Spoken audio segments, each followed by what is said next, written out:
Good afternoon, everybody. Welcome to the last session of the conference, but not the least, because as Maria did the announcement, we would love to keep the impact of the conference as soon as you leave from here. I have been working as a trainer and I've been delivering trainings for almost eight years. And according to my humble opinion, the best training or the best conference, the best seminar starts the day, the moment when it is over. Because as our dear colleague from Civica told, we are throwing seeds on the souls. So that's what we are doing here. So to throw more seeds and to have the results, the fruits, we have three very important guests here. I would like to shortly introduce them. The first speech will be done by a quite important person for me, because I have been coming to Krushevo since 2010. It's my 7th time, so I feel like it's my hometown as well. So this gentleman in the middle, Mr. Metodia Stoichevsky, yeah? I have difficulties to pronounce Balkan surnames, but I did it well, I think. He will be talking about the social divisions and polarization in Balkans, which is quite hot topic and a topic that we are all supposed to work on as well. And then I will give the floor to Mr. Ruslan Trat. He's a free journalist coming from Bulgaria, but his working geography is quite wide. Correct me if I'm wrong. And he will give quite important information to all of us. I think we will all benefit a lot. And the last but not the least, we have the ambassador, UK ambassador of Skopje, Macedonia, Mr. Charles Edmund Garrett, right? And he will be talking about global Britain and security and stability in CEE countries. Well, I don't want to keep the introduction so long, because we have great speakers here to give us such great information.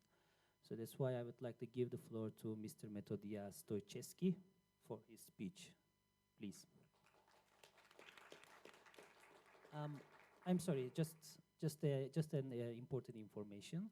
We will go one by one.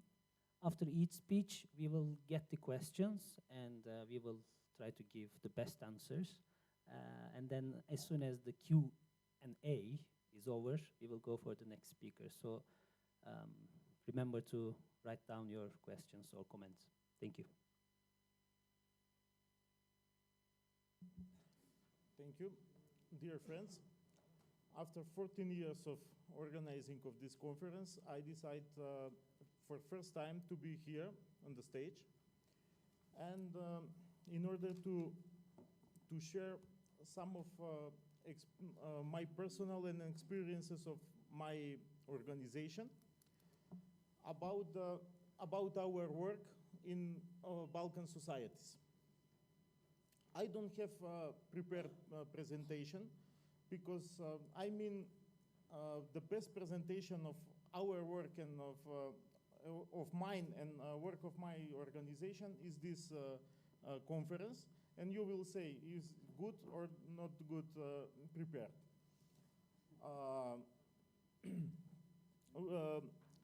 I personally, I'm active in NGO society since 1996. And I am dedicated on the processes of reconciliation and cooperation on the Balkan. I like the Balkan region, and I like the Balkan people, and I like to work on that field with young people, because every young people are future of every society. If I say young people are avant-garde in every society, most of you will agree with me. but I don't mean like that. Young people are a reflection of the society where they live. And every good and bad things of the society are very well presented by young people. Um, Earlier this year, in April and May, we organized one project called Switch On Participation Mod. The main thing of that project was to activate young people and to collect their opinions, what they are active or they are not active in their society.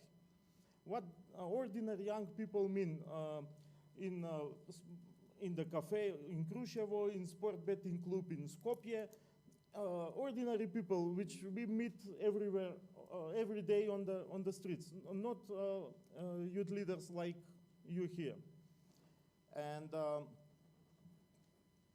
I was surprised by opinions of young people in Kavadarci and Sveti Nikola. And I changed the perspective, and I changed my personal views about the today's young people in Macedonia. When I started to be active in NGO society in Macedonia, the main problem was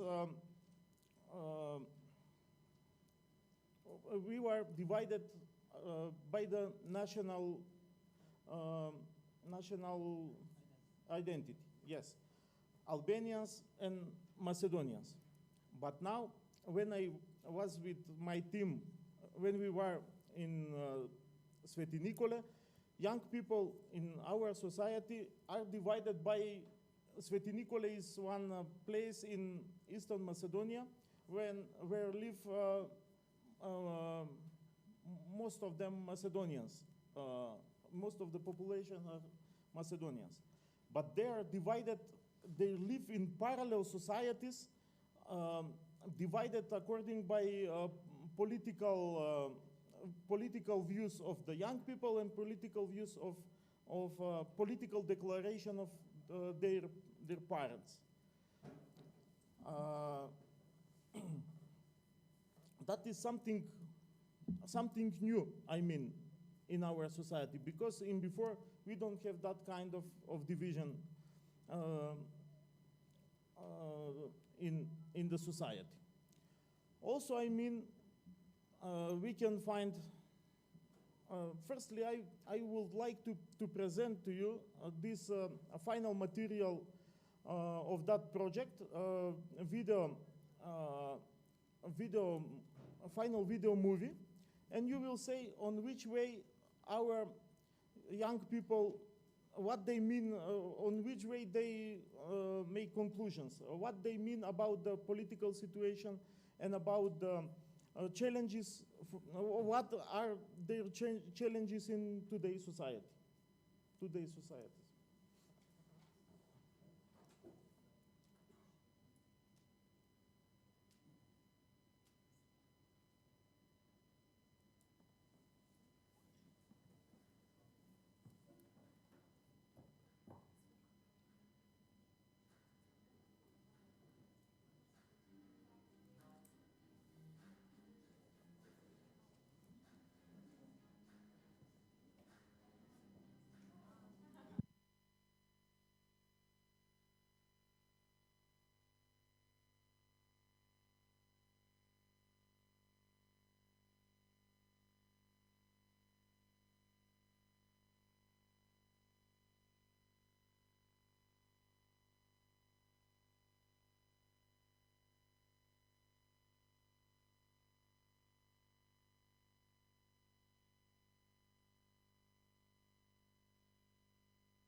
that are the views of young people in Macedonia.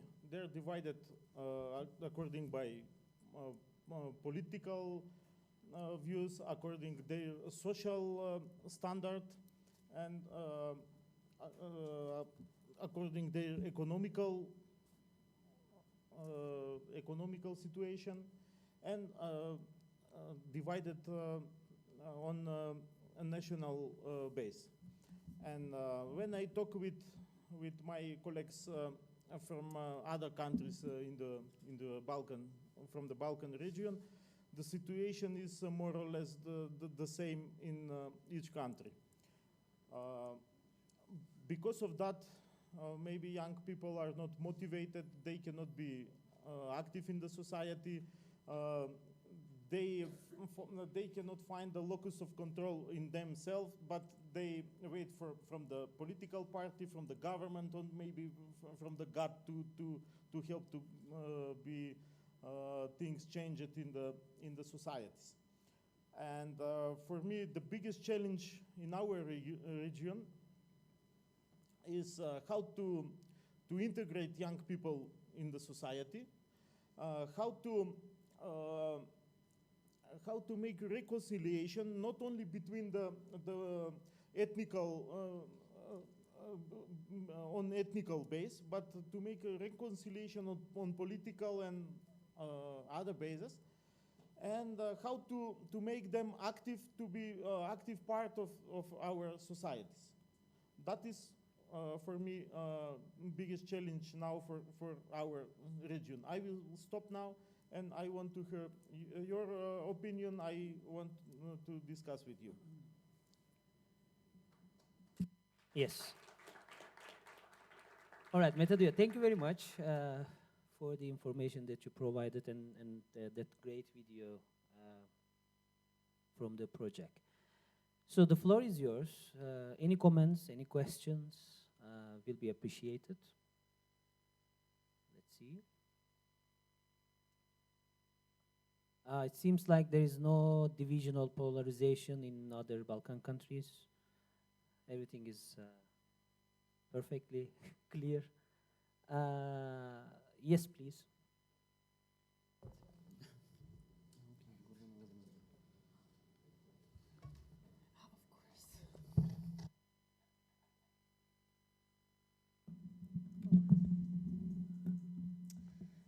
Hi, everyone. It's me again. Thank you for your presentation. I can completely relate because I think we're all facing similar problems. It's very easy to become passive in these regions because young people are still looked at as a problem and not a resource. And that's, I think, the main problem that kind of motivates us to work on it, right? I just have one thought I wanted to share, that when a person feels important and useful to its society, that person will do well to its society. It'll do good to its society, and it'll feel like he or she has some kind of influence. Until we change this, until we let everyone know that we are a force, that we can bring change, things will not change. That's all I wanted to say. Thank you. Thank you very much. Sunay, you wanted to say something, or right after him? Okay, thank you.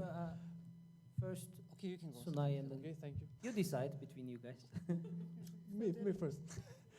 Okay, thank you. I'm Sotir from Macedonia. Mr. Stoichevsky, I would like to ask you, from your experience and work with Youth Alliance and working with youth people, how do you perceive the relationship between different entities? Macedonian Albanians, Serbs, Croats, and of those divisions that they have in their countries, and how do you perceive? Do you feel optimistic that something can be changed? That even though we are different, that we can still live together and work together, and make some progress? Good question. When we started to organize this conference, it was in 2003, and immediately after the Balkan Wars. And on the first and second conference, we were really afraid about the participants from Serbia and Croatia, about the participants from Kosovo, about the participants from Bosnia. Let's say on every debate they had totally different opinions, and every question they cannot find a common ground for conversation. For let's say for participants from Croatia, war in Croatia in 1991 was aggression from other country, but for the participants from Serbia, that was war for keeping Yugoslavia alive. And we had really tense discussions in that time. After that, come a new generation on the conference, let's say second, third, fourth, fifth conference, come new generation, and they start to talk about that moments from the past, from the history, but from other perspective. And now I can say we talk very openly about it. We cannot forget the past, because if we forget the past, we cannot build the future. But we must be cooperative. As I said before, we cannot move our country, let's say Macedonia, in Scandinavian region to be neighbors with Denmark and Norway, or to move in Atlantic Ocean and to be alone on the island, and on that way to solve the problem, the name issue with Greece, and other open issues with the neighbors. We must sit together and we must talk. And I'm very optimistic. I'm very optimistic because young people are always young leaders, not every young people. Young leaders are with open views, and they can sit together and they can talk together, and they can create policy for reconciliation of the region and for cooperation in this region in order to accept European values. You know, I explained in previous days, when we start to organize this conference, the main thing was to start to talk about European future, or about the European values, not about the European Union like political or like economical union. We want to bring values on which is based idea for integration in Europe closer to the young people from our region. And because of that, I believe we can share common values and we can cooperate, and that nationalistic issues will be overcome. Maybe we will not be young anymore, like a generation, but in the future will be overcome, I hope, very soon. Thank you very much. Sunay, and after Istok. First of all, I would like to thank to Youth Alliance, including me, as I mentioned at the first day of opening, at the ceremony opening of the conference, that I was included in this kind of project because it was one of the projects where I found myself. I got that opportunity to work with the youth to make that interview, and I totally agree with Tosho, with Metolia. Sorry. I totally agree with Metolia because I was also surprised by youth who living in the municipality of Sveti Nikole and also Kruševo. There was one problem in Sveti Nikole when I realized how those who are on the position acting with those who are not in the position. It was a situation with the young girl who were still in the process of education, and another woman who was included in some educational system or party, I don't know. And when this girl started to explain her problem with the institution, with with the society, with our country, at the same moment she was interrupted by this woman. I mean, that was one of the cases how when we can see how the not only institution, those people who has a chair and who has a position, acting with those who are still lost it in our society, not lost it by himself, but lost it by those who are in the decision-making process. And also at the same time, I got opportunity to work on the similar project, and there is no differences. The biggest problem is that we are still using youth to putting on the first and second or maybe third scale. The first is decorative, the second manipulation with them, and the third like a tokenism. So I also agree with Metodia that we need to find on somehow some mechanism how we can cross this kind of wall between youth and institution as a bridge in consultation process. And I think it will be this will not happen for a short period. We need to work on this kind of process, but on the same time, we cannot make anything about this kind of problems. That first of all, they are still using because we have this kind of problem before 3 or 4 months. Okay, I'll finish. When we put an election for the strategy of youth for Macedonia, they were not including. They were putting again like a decorative in on the election for the strategy without budget, without action plans, without anything. And still, we are talking about youth participation in as a decision making process. And by the way, thank you for inviting me on the conference, because today I need to go. Honored by Youth Alliance for giving me a second chance to be on this conference. Hope to see you again, guys.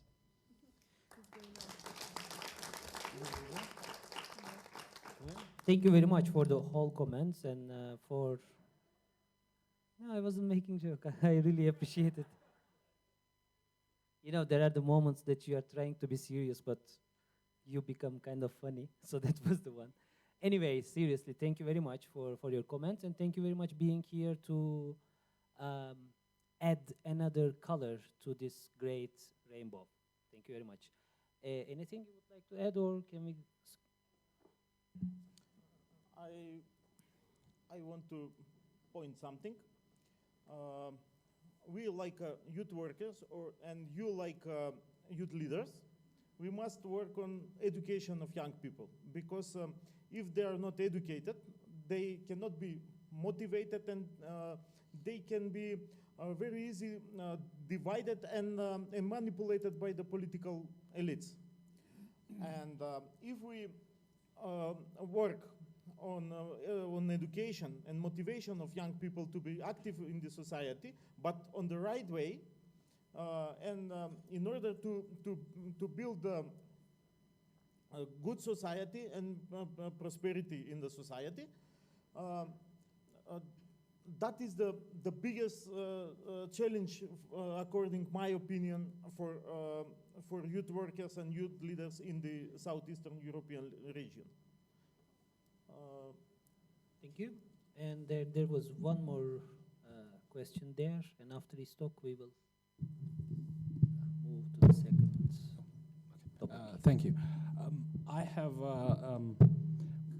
just not a microphone, something else. Okay. It works. It works now. Okay. Thank you. I would like to share. This will be a bit controversial, what I'm going to say now, but I think sometimes we need to acknowledge that we live in a realistic, pragmatic world and not an idealized one. In Slovenia, I don't know how many of you know this or not, but we have, in terms of student organizations, not particularly youth, but student, I think we have, if not the strongest, for sure one of the strongest student organizations in the world. In terms of both financial power, political influence, as well as, well, yeah, capacity for social engagement. And what I'm pointing out here, the point I'm making, and afterwards a question, is that this emerged out of a hiccup. The fact that this has developed in such a way that we have such a strong student organization body is a result of a legislative loophole within the law that was present many years ago when Slovenia became independent, that enabled companies to emerge and sort of put themselves in the role of employment officers for students. So they're privately owned companies, still functioning in Slovenia, effectively working as employment officers for students. So as they're privately owned, they have massive profits, as you can imagine, hundreds of thousands of students working. This was able to happen because there was a loophole in the law and students' work was not taxated. And therefore, a percentage of their profits needed to go to NGOs, that is, student organizations. So that's how our student organizational body, as activism as well, in Slovenia emerged to be so really excessively powerful. I mean, really, it's amazingly powerful with millions of euros in the budget, operated by students. So here comes the controversial part. Do you see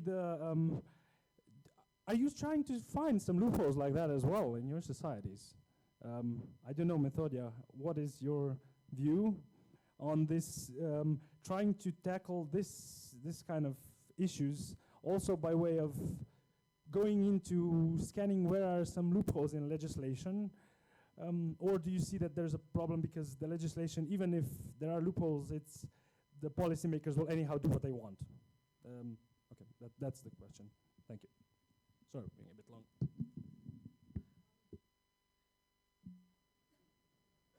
If I start to talk about the student movement on the Balkany, because I was very active in the student movement, I started to be active in NGO during my studies.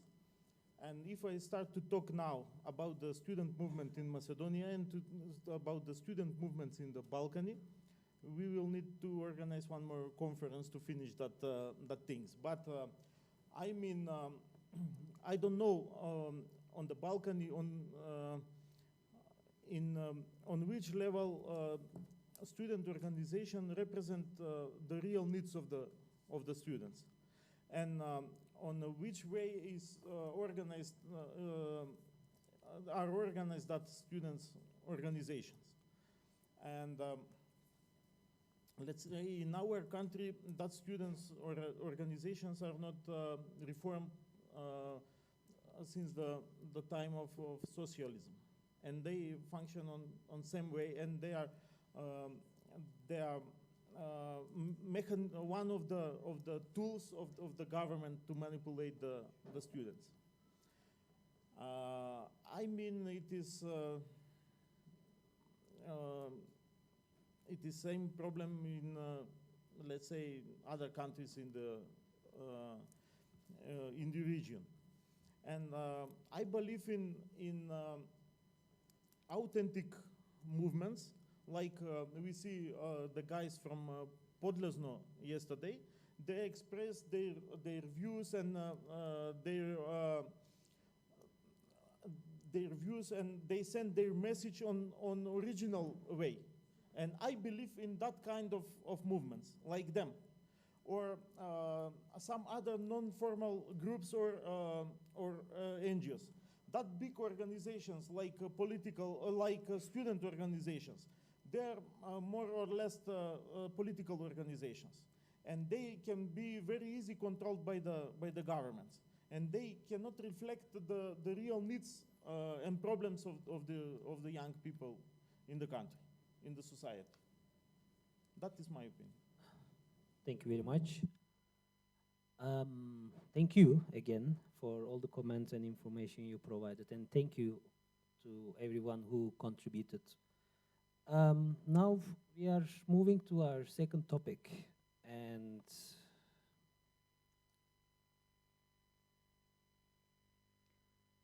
Mr. Ruslan Trat, the freelance journalist from Bulgaria. We had chance to a little bit talk about what he's doing in the region, what he's doing as his profession. I quite a lot enjoyed his conversation, and I'm sure you will enjoy it as well. So, floor is yours, please. Yeah, applauses.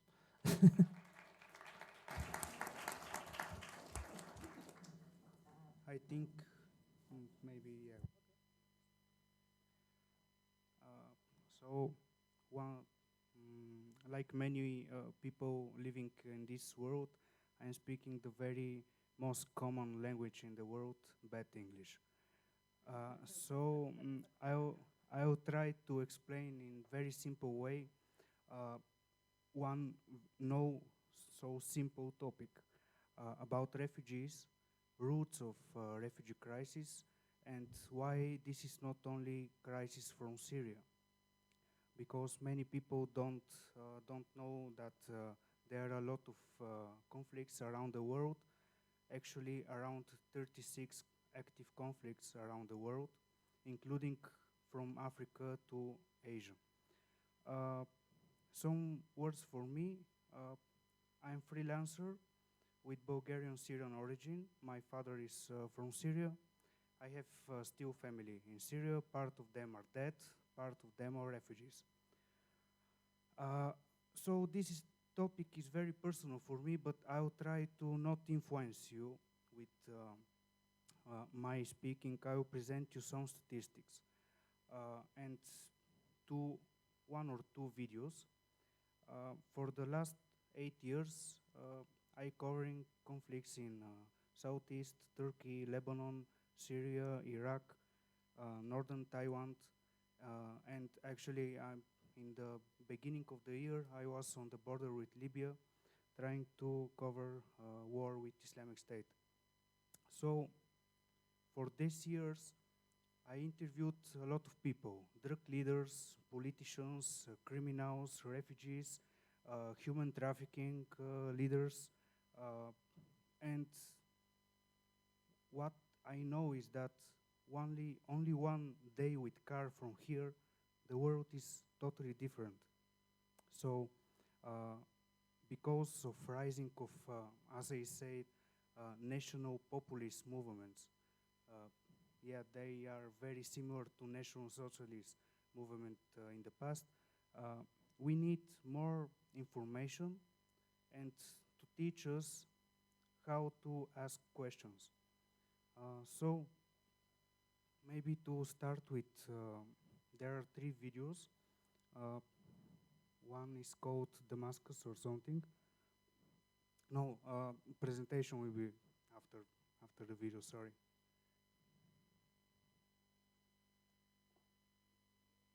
I think it's called Damascus. There is one inside the flash.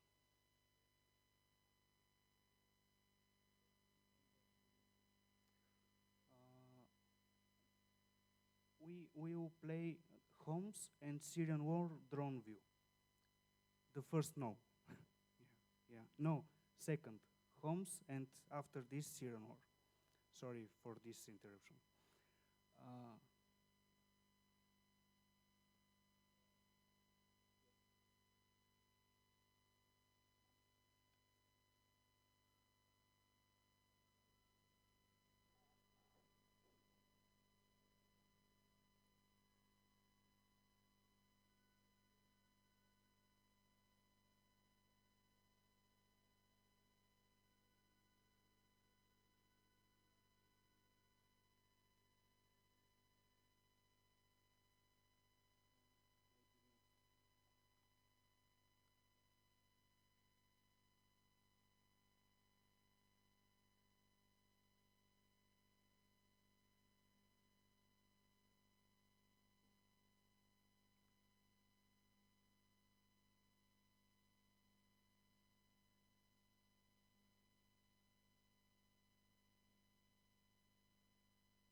Is it possible to change slides from here? Uh,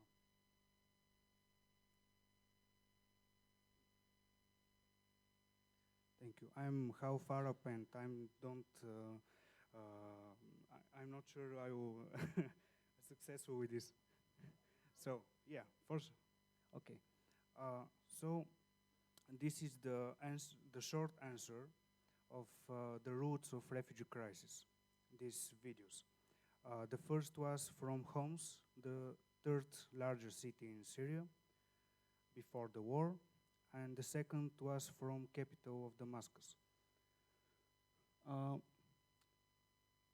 so I named my presentation "Refugees from Syria and Afghanistan to Climate Change" because I believe that we have different sources for refugee crisis, and many of them are still hidden for public and audience.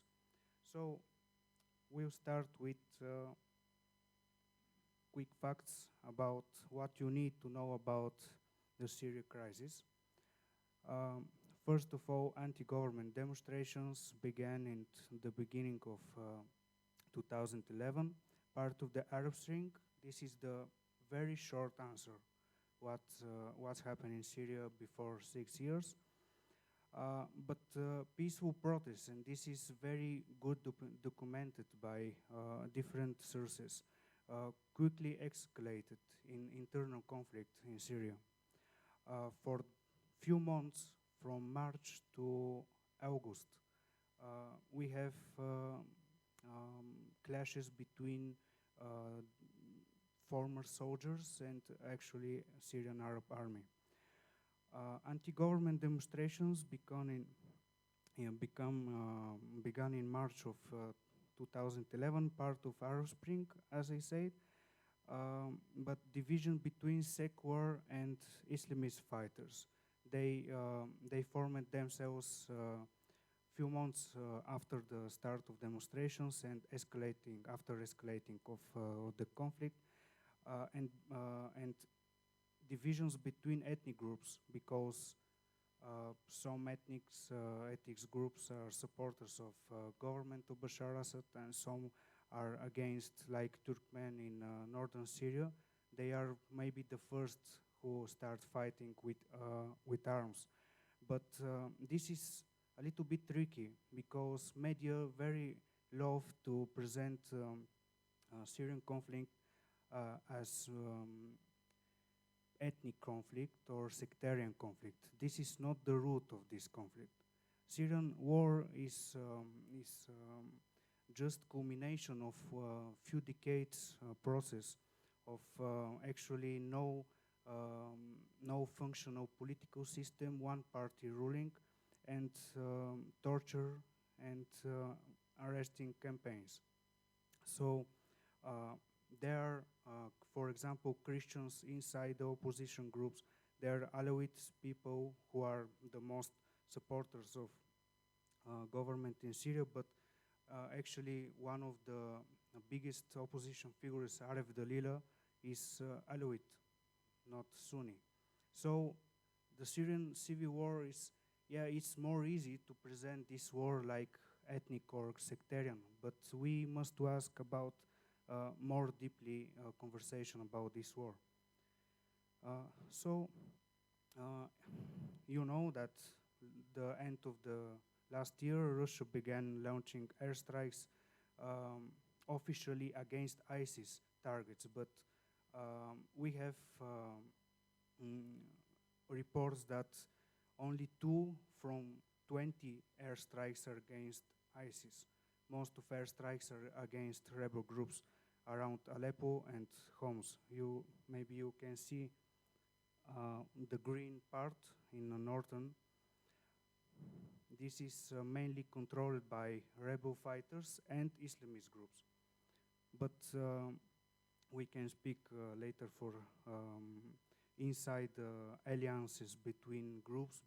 They fight each other, but in some times they unified between them.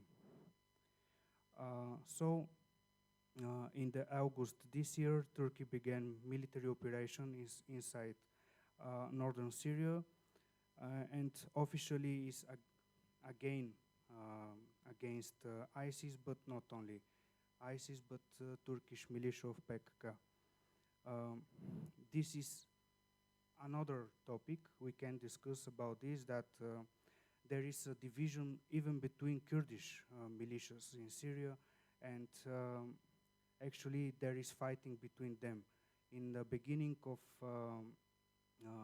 the revolution in Syria, before 5 years, one of the biggest Kurdish activists, Michal Tammu, was killed probably by PKK. He was Kurdish activist. So this is one of the maybe the future internal conflict after Islamic State. We can discuss about these possibilities. Next slide. Quick facts. What you need to know about the Syrian humanitarian crisis. Syrian civil war is the worst humanitarian crisis of our time. For sure, this is the biggest refugee crisis after the World War II. How do the country pre-war population, or around 11 million people, have been killed or forced to flee their homes? 6 million from these people are internal displaced persons. So they have no homes, living in the middle of desert, mostly on the border with Jordan and Iraq. You know many stories that families are struggling to find the way of how to survive inside Syria. This is the first phase of deciding to leave the country. First of all, you must to survive after snipers. This is one of the specifics of Syrian civil war. This is very there is a fighting inside cities, very dangerous for civilians. And the second is that airstrikes are with barrel bombs. Maybe you know what is barrel bombs. This is very cheaply bomb with very big destruction. So this is the first thing. You must to survive in the city. The second thing, you must to survive out of the city and going to the safer place. And if you don't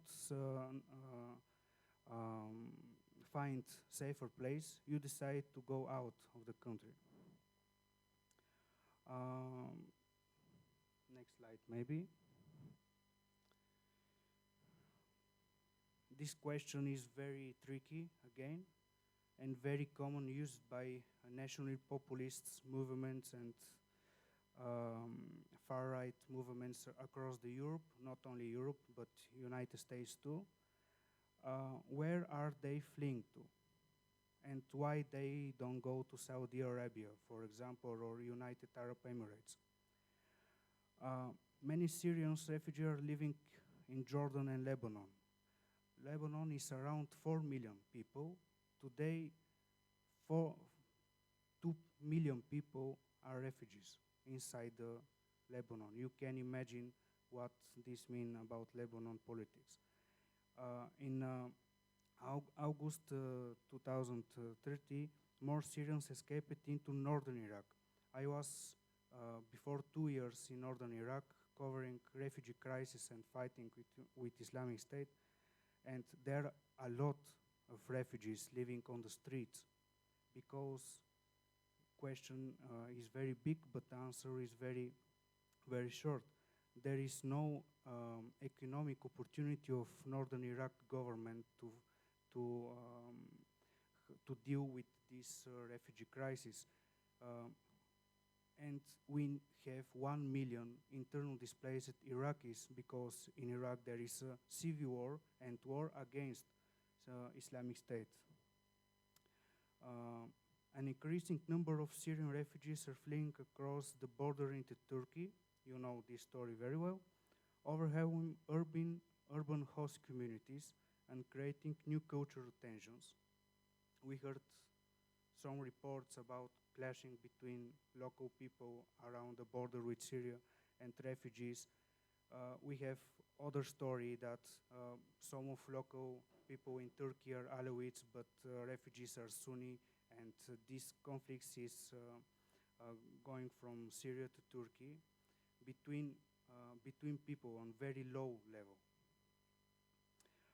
Hundreds of thousands of refugees are also attempting to dangerous trip across the Mediterranean Sea from Turkey to Greece. You know this story too. But maybe one of the first walls building on the border are between Greece and Turkey. Before I think 3 years, if I'm not wrong. So we have near 5 million refugees, but this is the officially statistics.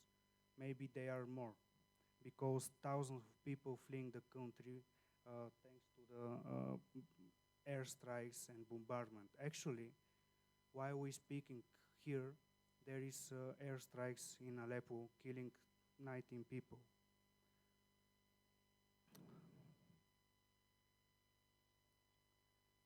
We must to speak about refugee children.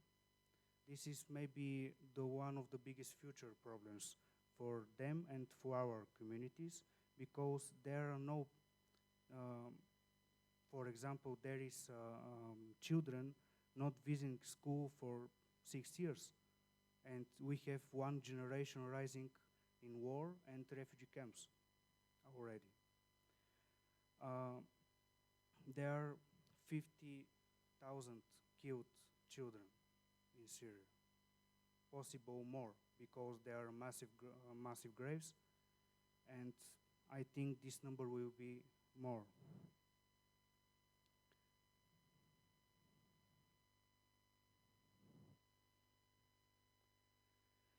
We must to speak why they fleeing the country, not because they want your job. Possible there are some people wants your job, but there are a lot of issues inside Syria. One of these issues is starvation as weapon of war.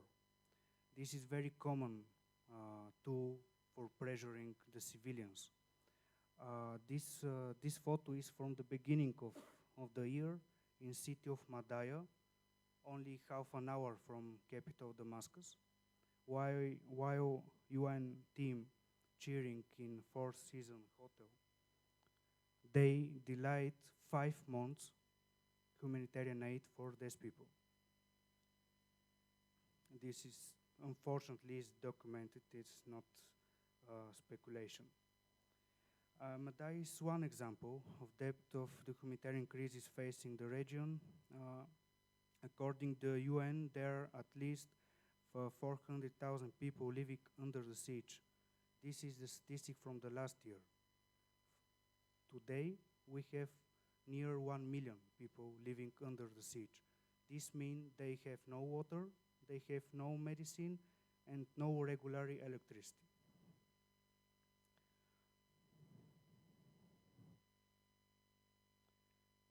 Other issue, napalm and white phosphorus used as weapon.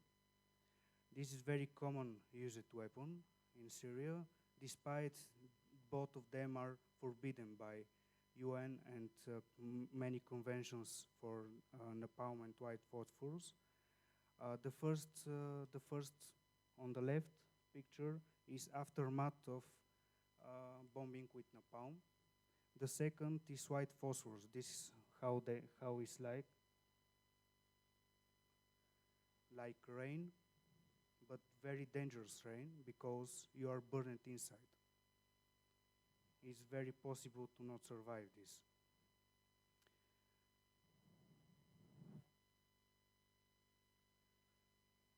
Third issue, mass torture inside the prisons in Syria.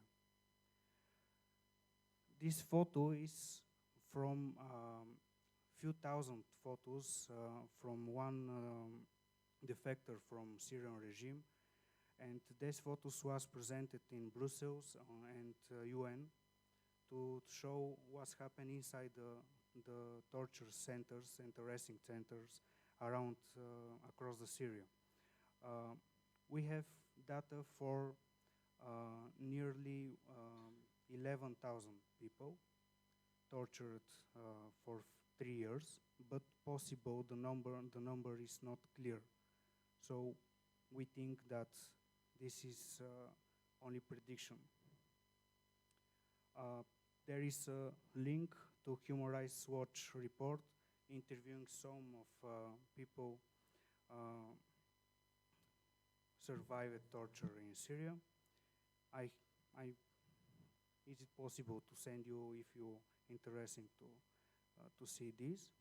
So, to be very short, quick facts.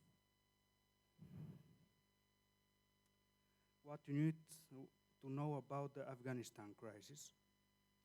Many people, including our politicians on the Balkans, not only Balkans, but across the Europe, they told us that there is no war in Afghanistan, and because of this, Afghan refugees are not refugees. They are only economic migrants. It's not true. And the statistics speaks about this. Afghanistan is facing a complex humanitarian crisis from the many challenges, not only from today, but from the war against Soviet Union. So, for more than 3 decades, Afghanistan suffering of war and refugee waves. This map is by me and my colleague with help of open source intelligence tools. What Taliban control in the green. In green is Taliban control this week. From this spring, they began big offensive across Afghanistan against central government in Kabul and, most important for Europe states, against foreigners who help work of central government in Kabul. So we have millions of people displaced and refugees in countries around Afghanistan, especially in Iran, because Iran is a neighbor country and it seems it's more stable than Afghanistan, and there are a lot of refugees actually in Pakistan. Quick facts again. What you need to know about the Afghanistan humanitarian crisis. Flat country as consequence of long-going Afghan conflict, as I said, for more than 3 decades.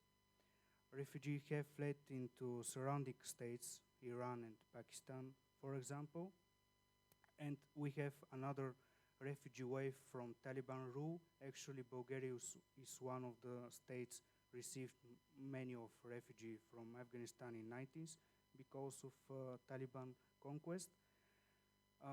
We have another war after 9/11 against Taliban rule. So for the last years, we have continued wave of refugees from Afghanistan. Many of them are living illegal in Iran.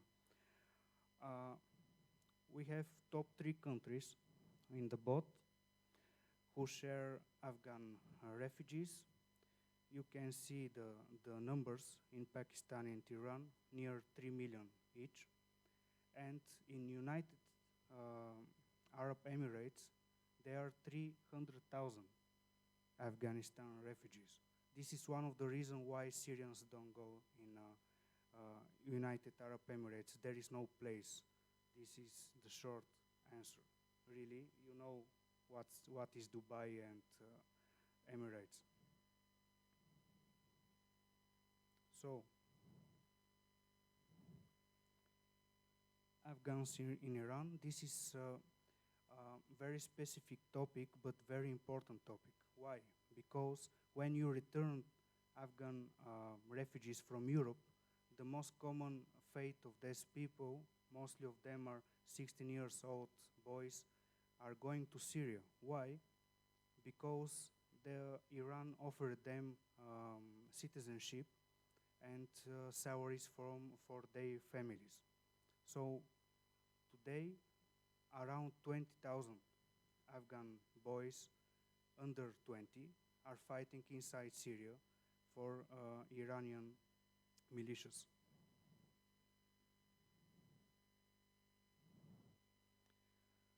So we are on European migrant crisis.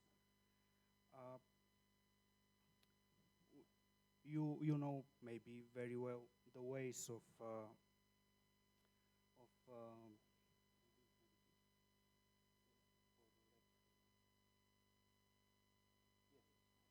you know this way is typical Balkan route, and one of the routes are via Bulgaria, and destination are possibly Western Europe and North Europe. There is another way, this way. This is Arctic way. With help of Russians in Murmansk, refugees paid to Russians and they crossed illegally Norway border in Arctic, in this very small city on the border between Russia and Norway. Yes, there is a lot of refugees inside Europe, and possibly there will be more, but in world view, refugees around 60 million.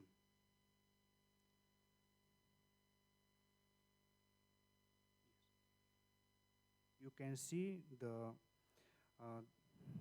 in the bigger, many of refugees are coming from Mali, where radicals are rising again against the government. There is ethnic conflict inside Mali, actually, and for the past month, European forces are attacked 3 times. So we have active conflict, actually. They are not migrants wants your job.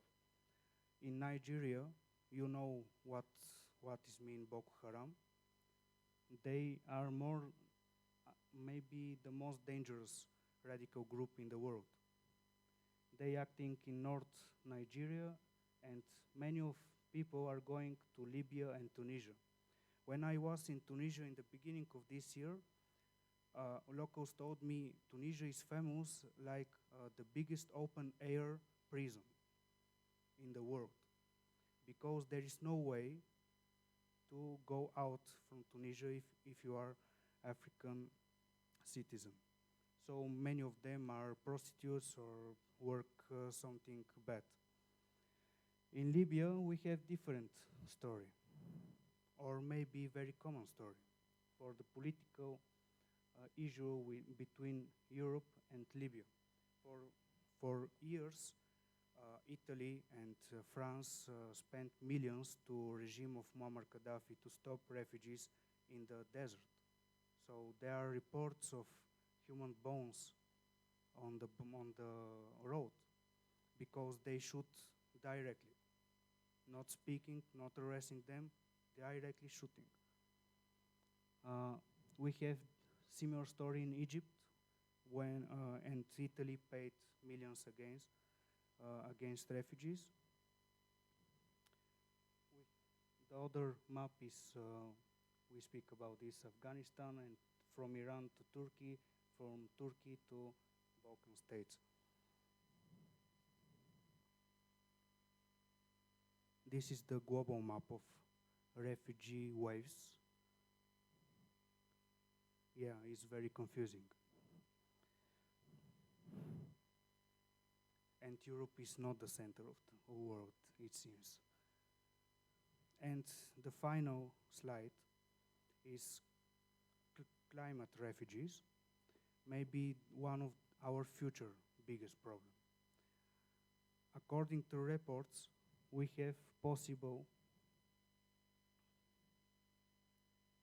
you can see the number, how many millions will be affected by climate change. So prepare yourself for a very big refugee wave.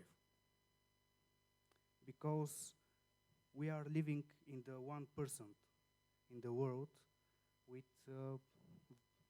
good, good way of living. Yes, we have problems, but as I said, there are biggest problems in the world. If you want this presentation or you want to comment something or to continue discussion, I'm online and I will be happy to add me and to continue this conversation. And for the final, yes, I enjoyed our conversation. Um, I saw very active youth people, and for me this is very optimistic because I'm working every day, hours, with very depressing things. And in one way, I start thinking that there is no optimism, there is no hope. But for the last 3 days, I meet people who are enthusiastic and they want to ask questions. So share, spread the word, and don't allow national populist movement to influence you. Thank you.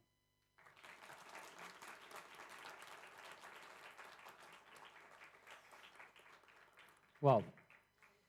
Thank you very much, Ruslan. And if you may, I would like to add a couple of sentences as a person who has been working in an NGO which is directly working with Syrian crisis and Syrian refugees within Turkey. To be in such event, international event, it's really good for people who are directly facing those depressive situations and conditions and cases. It's very good to have you, youth leaders in Balkans, and people and peers of you guys. So thank you very much for, I will use this terminology, I hope you don't mind, for very gently slapping to our faces the realities that we usually either in purpose forget or without purpose we do somehow. So it was the best and the most enjoyable slap I have ever had in my life. Thank you for this. Yeah. Because he gave the whole information in a very naive way and very touchy way as well. So, any comments or questions concerning? Yeah, I see many hands already. So let's start from the left. 1, 2, and then 3. We go to Dimitar, and then let's see. Good. Okay, thank you very much. I will start with a comment and then continue with a question. Coming from Germany, coming from Western Europe, I don't really enjoy that slap, even though I know it's really important because I think the Syrian war and the Syrian crisis is one of the most evident examples of Europe's failure and also of the European Union's failure, because it shows that there is no solidarity. If we talk about where refugees can go, and as you pointed out, it's not even that many refugees. Of course, there are some people, but it's not that the whole world is coming now to Germany, as it's often put in the populist press. And I find it very, very frustrating to see how helpless I appear sometimes, because I work a lot with refugees in Germany. I've worked with refugees since 7 years. 7 years ago, it was still not very fancy to do that. Like nowadays, at least more people do it. But in the beginning, there was a lot of racism, even in the city where I am. Now it's getting better, and we do a lot. There are a lot of initiatives. There are a lot of, my family took in a refugee, which was a very interesting experience, I have to say. The thing is that when it comes to a solution to that, I see the state in responsibility. I see Germany, I see the other European states, and I'm thinking, okay, you have to bring integration programs. You have to bring education programs. There has to be vocational training for refugees, and there has to be like the actual responsibility from states. And There has to be safe flight routes, all those things that states have to do. There has to be aid money. I was in Jordan last year in the refugee camps, and they suffer because all the Western countries decided to cut on aid and to cut on the funding for the refugee camps. And now everyone's surprised why people don't want to live in a refugee camp where they live under their under life conditions which are acceptable for a human being. So this makes me really angry, and at the same time I'm thinking, what can I do? I teach German. I go out and try to eliminate racist, xenophobic, alternative for Germany party members. But what, from your opinion, like what do you give to us as a message? What should we do? In my case, personally, of course, Western Europe, I think it is different to the Balkan because there are very different challenges to that. But it doesn't have to be the ultimate solution, obviously, but just like some advice, maybe that would be very much appreciated. Thank you.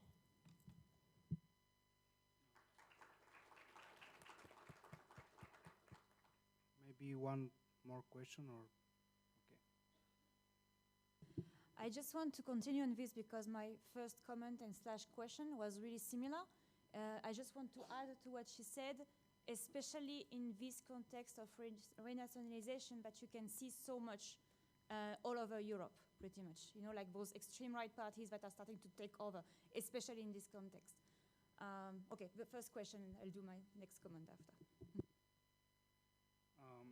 Before the discussion, we speak with Mr. Ambassador what we can do and why I'm so frustrated and what is the reason for my frustration. The short answer is that I'm disappointed of inaction of international community against the regime in Syria. I see that for the 5 years, this is issue of and topic of many researchers, that the media speaking about the regime in Syria has changed from the very bad to the possible partner. And this is, and this will be, the biggest mistake of Europe. Actually, maybe yesterday, the Swedish national television TV4 aired one documentary movie for war crime people doing war crimes in Syria. On the side of Syrian government, they are presented as refugees in Sweden. There are a lot of cases in Germany too. Some of these people are trying to make troubles between local German people and refugees. Many Syrians and Lebanese people fighting for the Syrian army are going to Europe today, and they show themselves as refugees. So this is one of the biggest problems in the future, I think. On the ground, if you want to stop refugee wave, and I think we will be better to stop this wave because people, they have homes in Syria. Their home is not in Berlin or München, but in Syria. So if you want to stop this wave, stop the war. I think it's possible this panel will be not organized if the war was stopped before 5 years. Maybe we will spend time to discuss our Balkan problems, but we must speak about refugees today because of some mistakes or fear. I don't know. I'm not diplomat, but I think there are a lot of dirty deals behind the scenes. There are solutions for refugees. One of these solutions is presented by Turkey before 2 years. It's called Safe Zone. Many analysts think that Turkey wants to involve more deeply in Syria with establishing safe zones. But actually, safe zones are very good for people who are fleeing northern Syria to Turkey. This is something like compromise, I think. So there is another solution: stop spending millions to dictatorships. If you want to develop and to stop refugees to cross the Mediterranean Sea, okay, spend millions to develop a region in North Africa, or Mali, or Nigeria. Why you pay millions of euros to, for example, Ben Ali in Tunisia, or Mubarak in Egypt, or today Abdel Fattah al-Sisi? Why you spend millions for weapons for Saudi Arabia or Assad regime? For example, Italy sent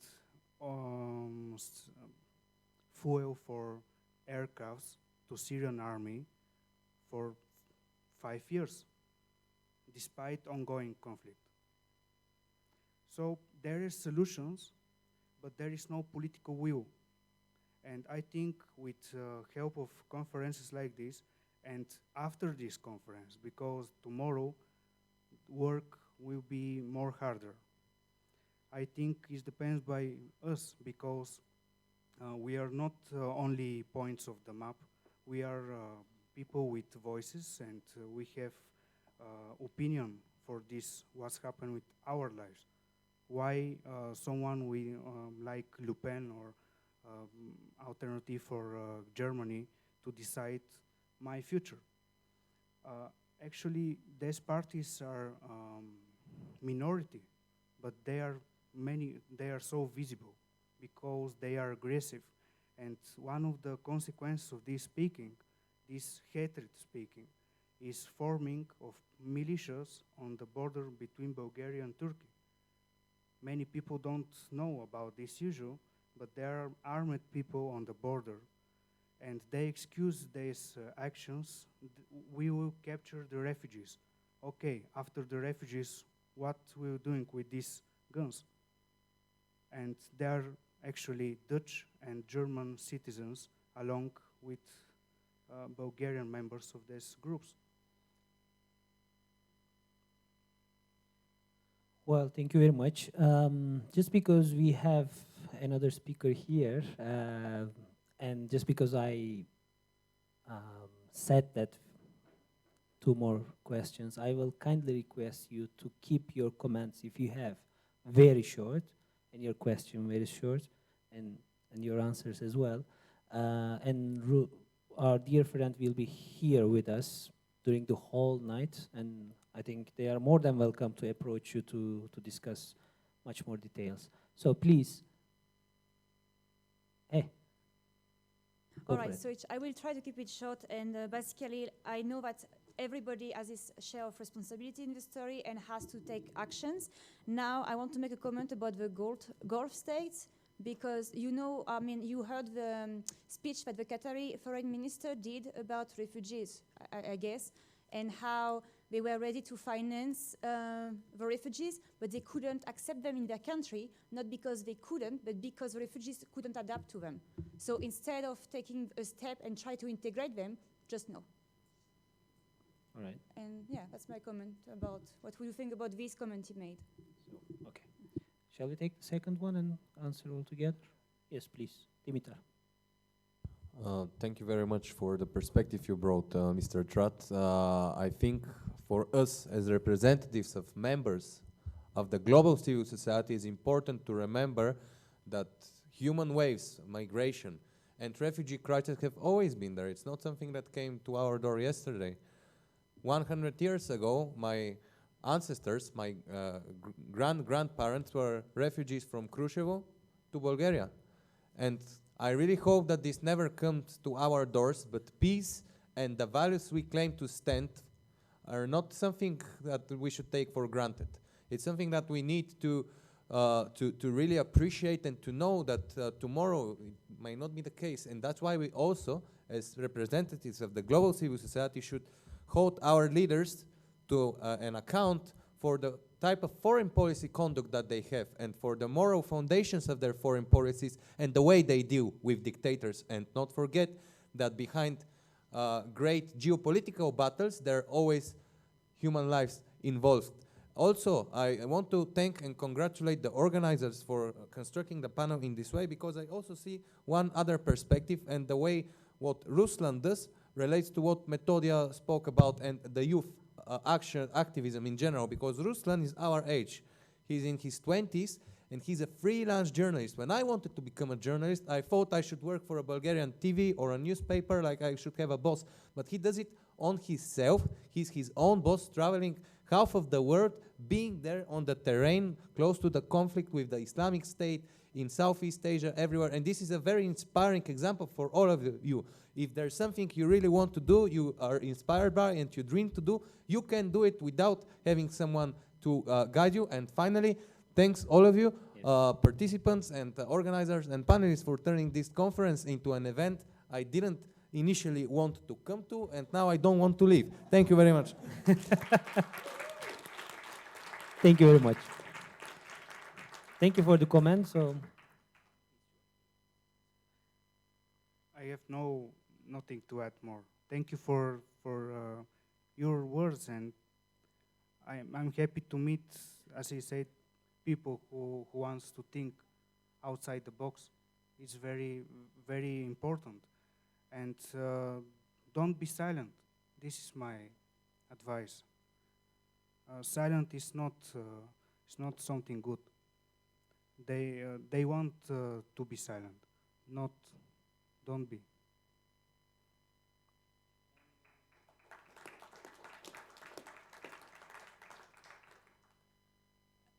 do you mind taking the answer later on?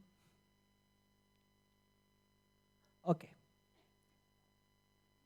Yeah. Well, thank you very much for your patience, first of all. And thank you very much for your time and driving until Croatia and being here. It's really important for us to hear your opinions about the global Britain and security and stability in Southeast European countries. So, ladies and gentlemen, Mr. Ambassador of United Kingdom in Macedonia. Thank you very much. I'm delighted to be here, by the way. I mean, it really is not a problem at all. I love Kruševo and I love audiences like this because there's always a lot of great energy and good ideas coming out of them. And I've heard some very good phrases which I've jotted down already from the speakers. Ones that I particularly like were switch on participation mode. I think that was the title you gave to that project, which I think is really important because I mean this goes to the heart of what it is about changing things.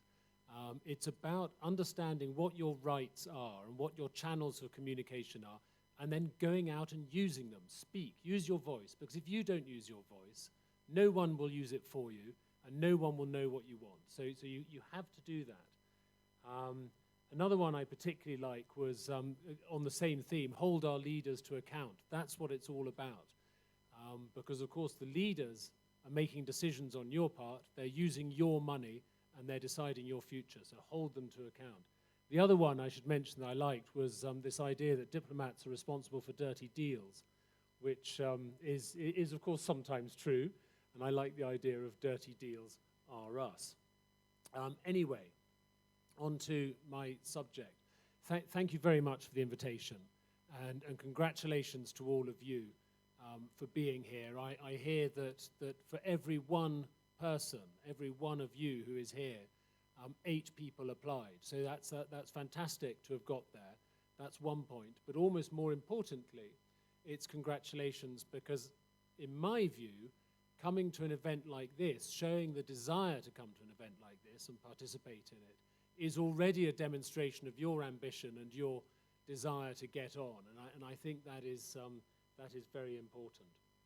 I was originally asked to speak about Brexit, and I will say something about Brexit, but I wanted to widen the scope a little bit because I think that the wider context is very significant.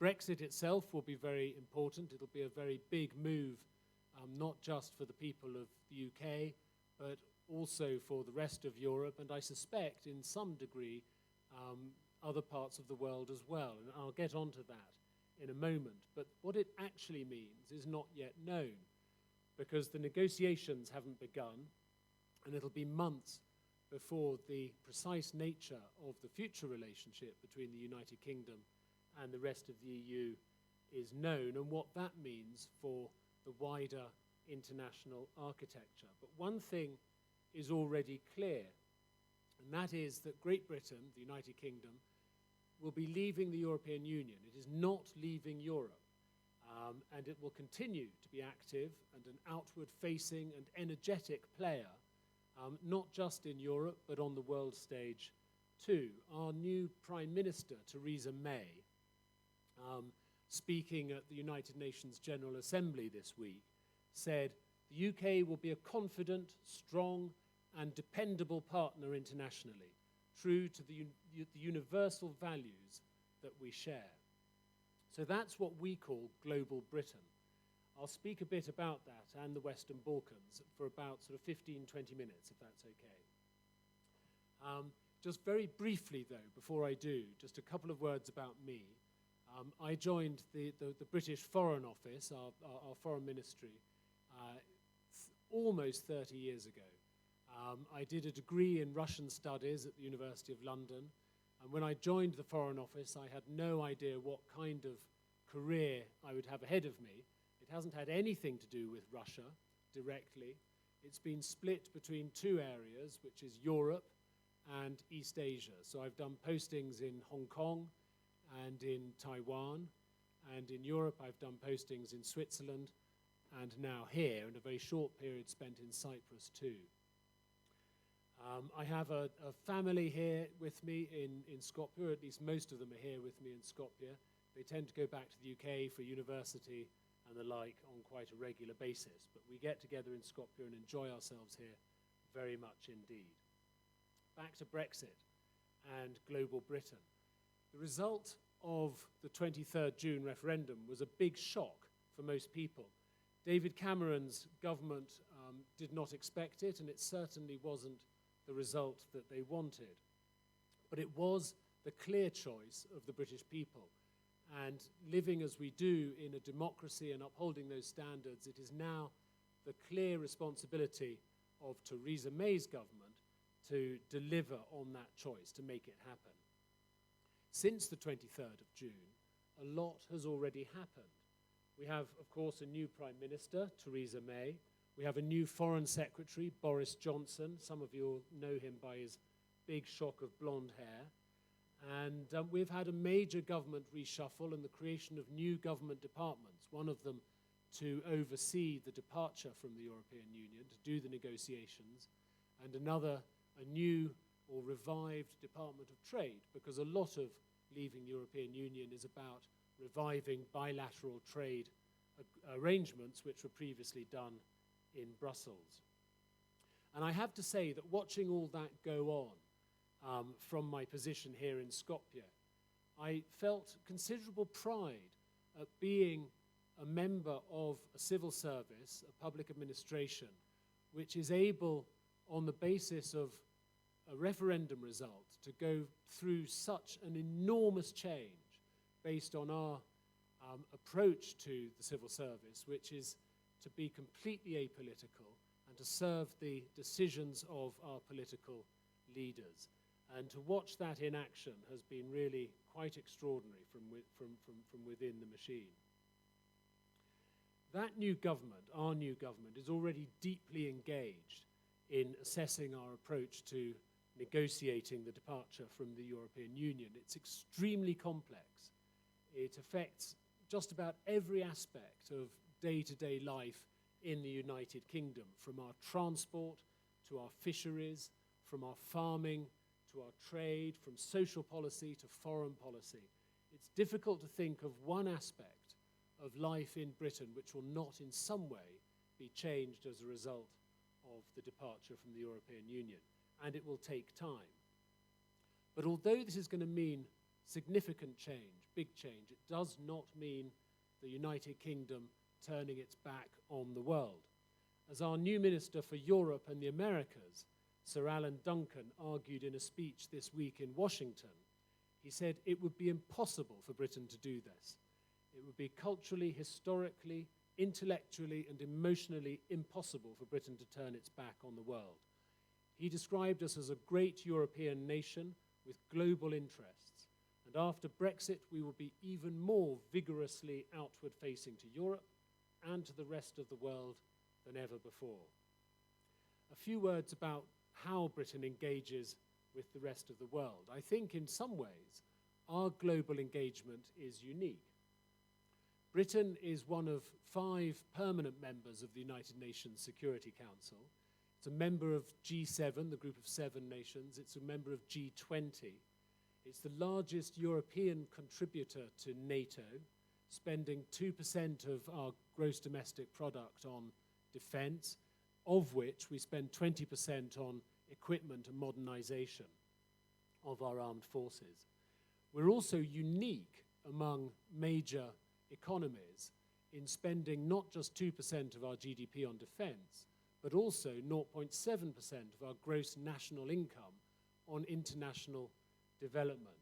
And that, if you put it all together, is an extremely powerful and influential package. Britain is also a leading member of the Commonwealth Group of Nations, a group of nations which includes India, Australia, New Zealand, Canada, South Africa. In other words, our global reach is reinforced by some very close friendships with countries, influential countries, on all the continents. Today's world is intricately interconnected, as I'm sure you've been hearing many times throughout the last few days. Modern nation states depend deeply on each other. Our interests are constantly overlapping. No country is an island. As I think we were hearing earlier, you cannot just take Macedonia and tow it out into the Atlantic so that it can do its own thing. Our challenges, likewise, are shared. Migration, as we were hearing from Ruslan, is a very good example. Syrian refugees arguably pose the greatest, the single biggest challenge, at least in Europe. There are, and I think these figures are right, Ruslan, around 4.8 million refugees, Syrian refugees, outside Syria, mostly in Turkey, Jordan, Lebanon, and spread now across European Union member states. And an even wider group of countries is directly affected. Macedonia, of course, had close to 1 million refugees and economic migrants crossing its territory last year. And yet, the overall problem is much, much bigger than just those 4.8 million Syrian refugees. Figures from the International Organization of Migration handling refugee questions show that globally there are 65 million refugees. These are people who have been displaced by conflict. 65 million, a figure that doesn't include economic migrants. It is a huge and complex global problem, and one that can only be properly addressed by groups of countries working together.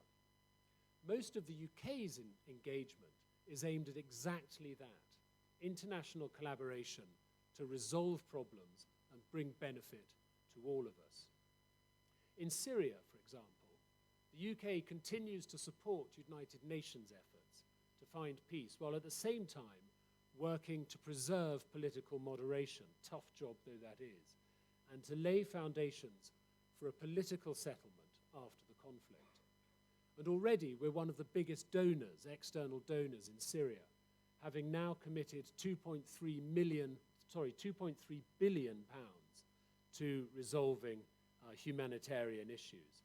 And the London conference on Syria earlier this year gathered countries with an interest in Syria and raised commitments, pledges to spend money there of 12 billion US dollars, which I believe is the single largest sum ever raised for a humanitarian crisis. Now this is important, and not just in humanitarian terms for the refugees in the region and who have left the region, but also in wider terms. For example, in managing the migrant crisis within Europe. The benefit of this work i.e. the work in Syria, in the region, will, when it succeeds, be felt across Europe and indeed the Middle East and the rest of the world. Also in the Middle East, Britain is actively supporting the search for solutions in Iraq, in Kurdistan, in the Yemen, and in the General Assembly at the United Nations this week, we launched an initiative looking ahead to beyond the end of the crisis in the Middle East to bring Daesh individuals to justice after their defeat. Beyond the Middle East, we remain active bilaterally across a range of issues. In Sri Lanka, for instance, we're promoting reconciliation, accountability and human rights after the end of their civil war. In Colombia, we're a strong supporter of the peace deal there and are continuing to work with government and with civil society and with business to make that deal sustainable. We're providing diplomatic, financial and technical assistance to peace building, drawing on our experience in Northern Ireland. In Burma, we've supported and encouraged positive change through sustained diplomatic and military engagement. And in Somalia, we are leading efforts to constrain al-Shabaab and to push them out of positions of influence. This is not just about vague ideas of wanting to make the world a nicer place somehow. It is because all of these problems, in some way or other, practically and negatively influence the life of people in the United Kingdom and make us less secure. So it's about a very much a home-focused objective that we get involved around the world. How do we do it? We do it mostly through what I call convening power. We use our position in those bodies that I was talking about and our influence to bring leaders together, national leaders, leaders of business, of civil society, to resolve problems and to energize the international community. The Syria conference in London was one example. A few months before that, we brought leaders together in London for a conference to try to end sexual violence in conflict, an incredibly important subject. And next year, we're planning a conference, a further international conference on Somalia. Another important part of our influencing is what is called soft power. And Boris Johnson was quoted last week in Washington, in New York, referring to the United Kingdom as a soft power superpower, by which he means that we try to use those resources and assets we already have, which are quite powerful, the English language, organizations like the BBC World Service, our creative sector, the British film industry, our historic global network. We try to use these resources to influence and get out messages which we believe are in our and the international community's interests. So I hope you see from that short sketch that the UK is and will remain a committed and engaged player, promoting goals which we believe are important. But let's bring the focus in a little bit to the region where we are. What about global Britain in the Western Balkans? We have, and always have had, a very close interest in the Western Balkans. We worked closely with our allies 20, 25 years ago to bring an end to the wars that followed the breakup of Yugoslavia. And like other countries pursuing an end to the fighting, because we had armed forces here in the region, we lost serving members of our armed forces, killed in the conflict here. And once the fighting had ended, we put considerable resources into consolidating the peace by helping to develop democracy and the rule of law across the region. Here in Macedonia, although this country's experience after independence has been rather different from Bosnia's, different from Serbia's, from Croatia's, even from Slovenia's, we have supported your ambitions for over 20 years to join the European Union and NATO through our support for democracy and the rule of law. Why do we do it? Again, it comes down to British interest. British interest in Macedonia and the Western Balkans is what motivates us to do this. We get involved to a great degree, spending great money, so it must be quite a considerable interest. And I think it is. In our interconnected world, what benefits Macedonia, what is good for Macedonia, is also good for the United Kingdom. As Macedonia becomes, and this is true of other countries in the region, a more stable, a more secure, a more prosperous place, so does our shared environment, the continent of Europe, and so does the United Kingdom. Resolving the biggest challenges that face our countries depends on close collaboration between us. The migration crisis is one of these, organized crime is another, preventing violent extremism and handling foreign fighters are further challenges, and we all depend on each other in order to resolve them. A stable, more secure Macedonia is a stronger partner for Britain. Macedonia's ambition to join NATO and the EU is the best way to strengthen Macedonia's stability and security. That is a view which is taken by the Macedonian government, and it's very strongly supported by the Macedonian people. Some 70 to 80% of people agree with that. So those arguments in favor of joining the European Union and NATO are strong. Those organizations provide a very powerful framework for Macedonia to develop as a prosperous and secure country. And as long as the people and government here want it, we will continue also to support Macedonia in trying to achieve it. But those clubs, and this is where the difficulty comes in, those clubs set very high standards for membership. Existing members, including the UK, know that the strength of those organizations rests on all members, including the new ones, upholding very high standards of democracy and rule of law. In all, I've spent some 10 years working on European transition in one form or another. I know the reforms are tough. It's about much more than simply passing new laws. It's about changing behaviors and expectations of individuals and institutions. It's about people in leadership roles, political leaders in particular, acting honestly in the country's interests rather than their own interests or in their party's interests. And it doesn't happen, this behavioral change, overnight.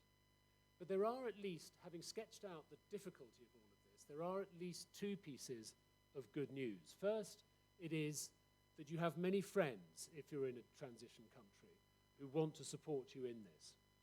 Across Europe, we see the shared interest in the success of the region, and we want to support it. The Commission and existing member states are obvious examples, but it's not only them. Outside the European Union, you have very powerful interest and support from countries like Switzerland and Norway, who spend a lot of money in the region. And then, of course, there's the United States. The second piece of very good news is the benefit for countries who are going through this transition.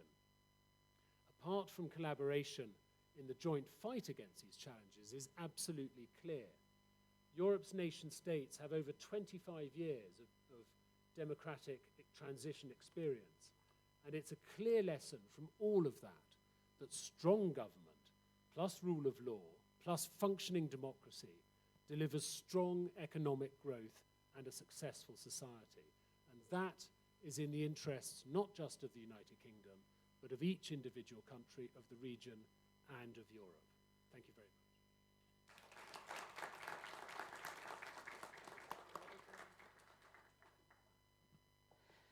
Thank you very much for the presentation and the whole information you gave to us.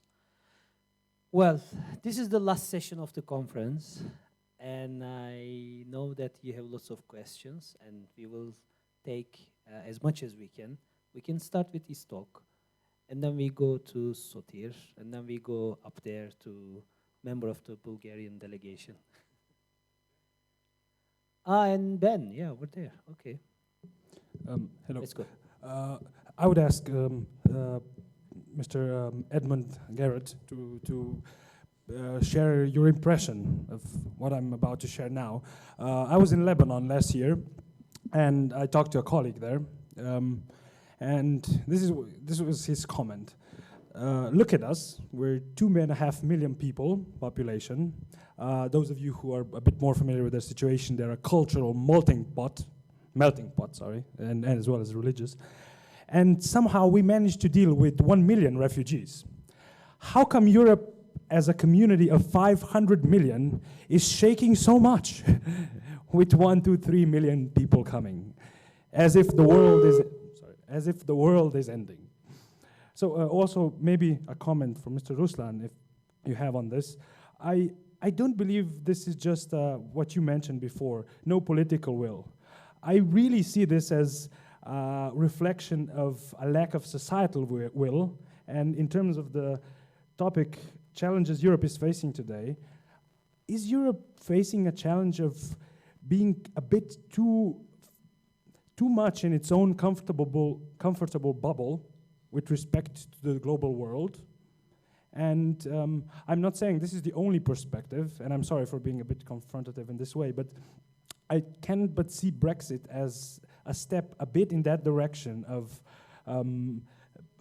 being certain of its own comfortable bubble with respect to how Europe is also facing the difficulty of how to deal with this. Thank you. Shall I comment quickly first? I think on Brexit, there were many, many motivations for people who voted in favour of leaving the EU. I think one of them, and this is a much wider thing than just the UK, is around fear of change, actually. We live in a time when our societies are changing very rapidly, often for the better, but not always for the better. And even where it's change for the better, I think that change can be quite unsettling. And you see that not so much in towns like London, which have been changing for a long time, but in rural communities, which are perhaps more conservative and so on. And I think that's a phenomenon that you see across Europe. And I think it also feeds into this question of how prepared Europe is to take in refugees. And there's a very interesting conversation one can have around that. But I think there's another factor which is relevant in the distinction between hosting refugees in Europe and hosting them in countries like Lebanon or Jordan or Turkey. And that is that when the fighting ends in Syria, which of course it will one day, then Syria must be rebuilt. And the best people to rebuild Syria will be the Syrians themselves. And I'm not an expert in this by any means, but my instinct is very strongly that a Syrian professional is very much more likely to return to his home in Damascus or Aleppo if he or she is in a country like Lebanon, rather than if he or she has already built a new life in a prosperous town like Munich or Stockholm or London. So I think there is something around that as well. But I mean, this is a hugely complex area which can't be dealt with in a few sound bites.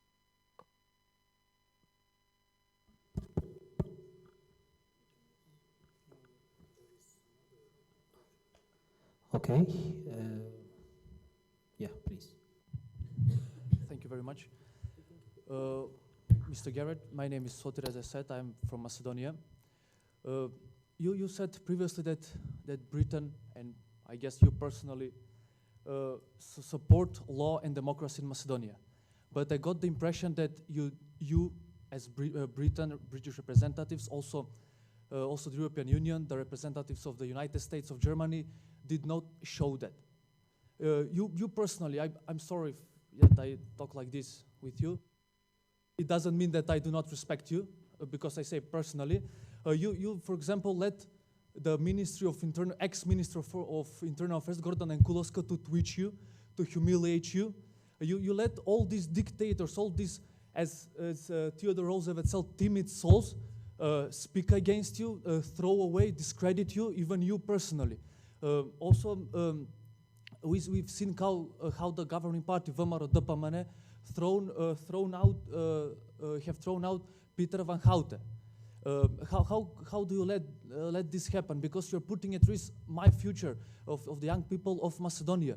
I think that it is high time that you state that who are responsible for this crisis in Macedonia, that VMRO DPMR, that those criminals with their head Nikola Gruevski are the responsible for this crisis, that they are the criminals, the dictators, and that they should go to jail. You need to say this for our health, for the true citizens of Macedonia who want to stay in this country. Thank you very much.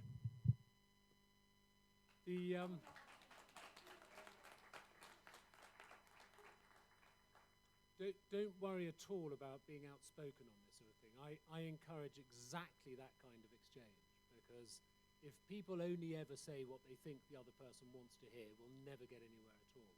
So absolutely, you're on the right track with that.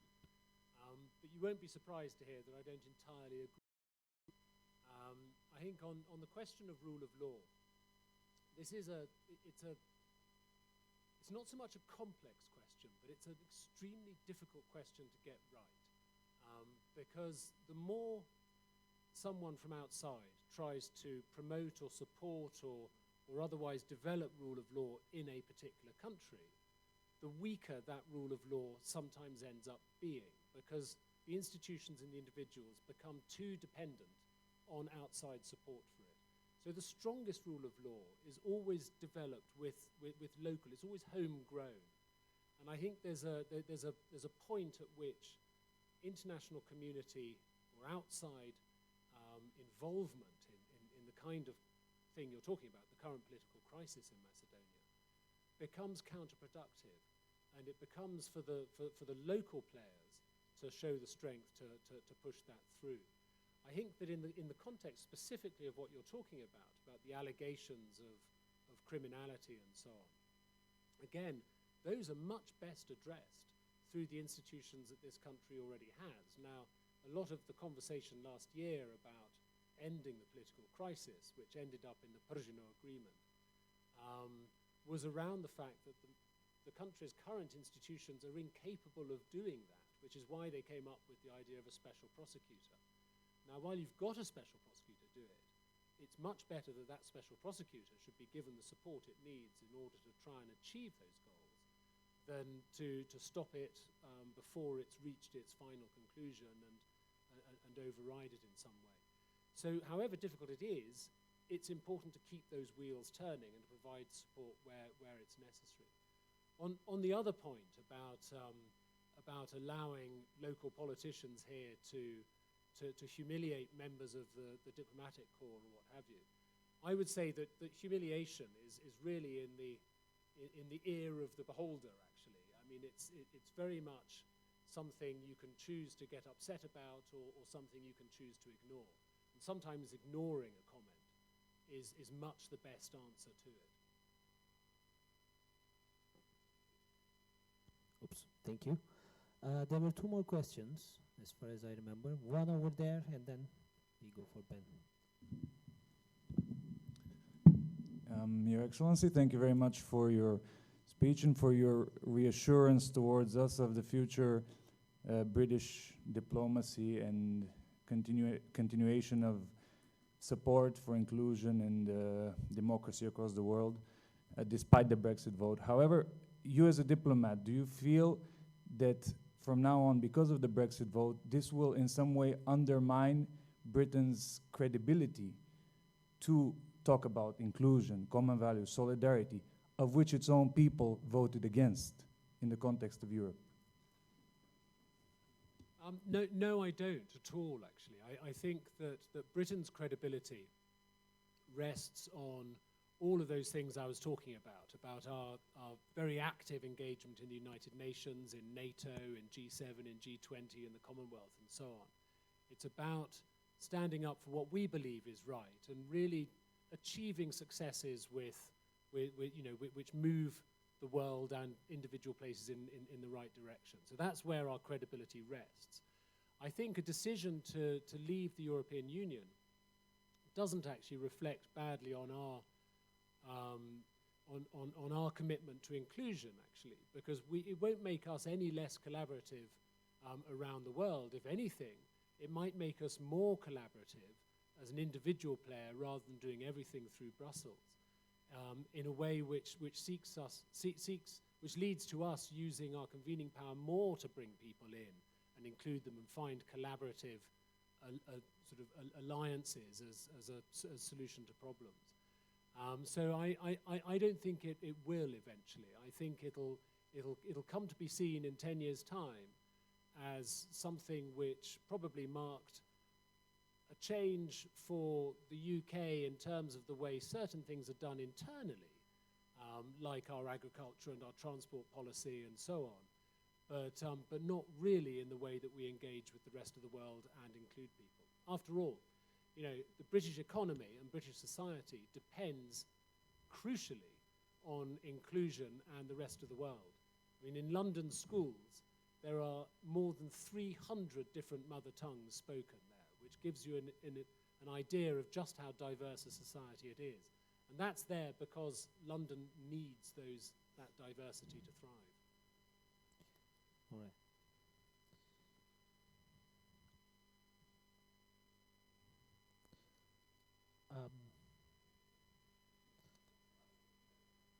But there is live stream, so it's. Do you mind?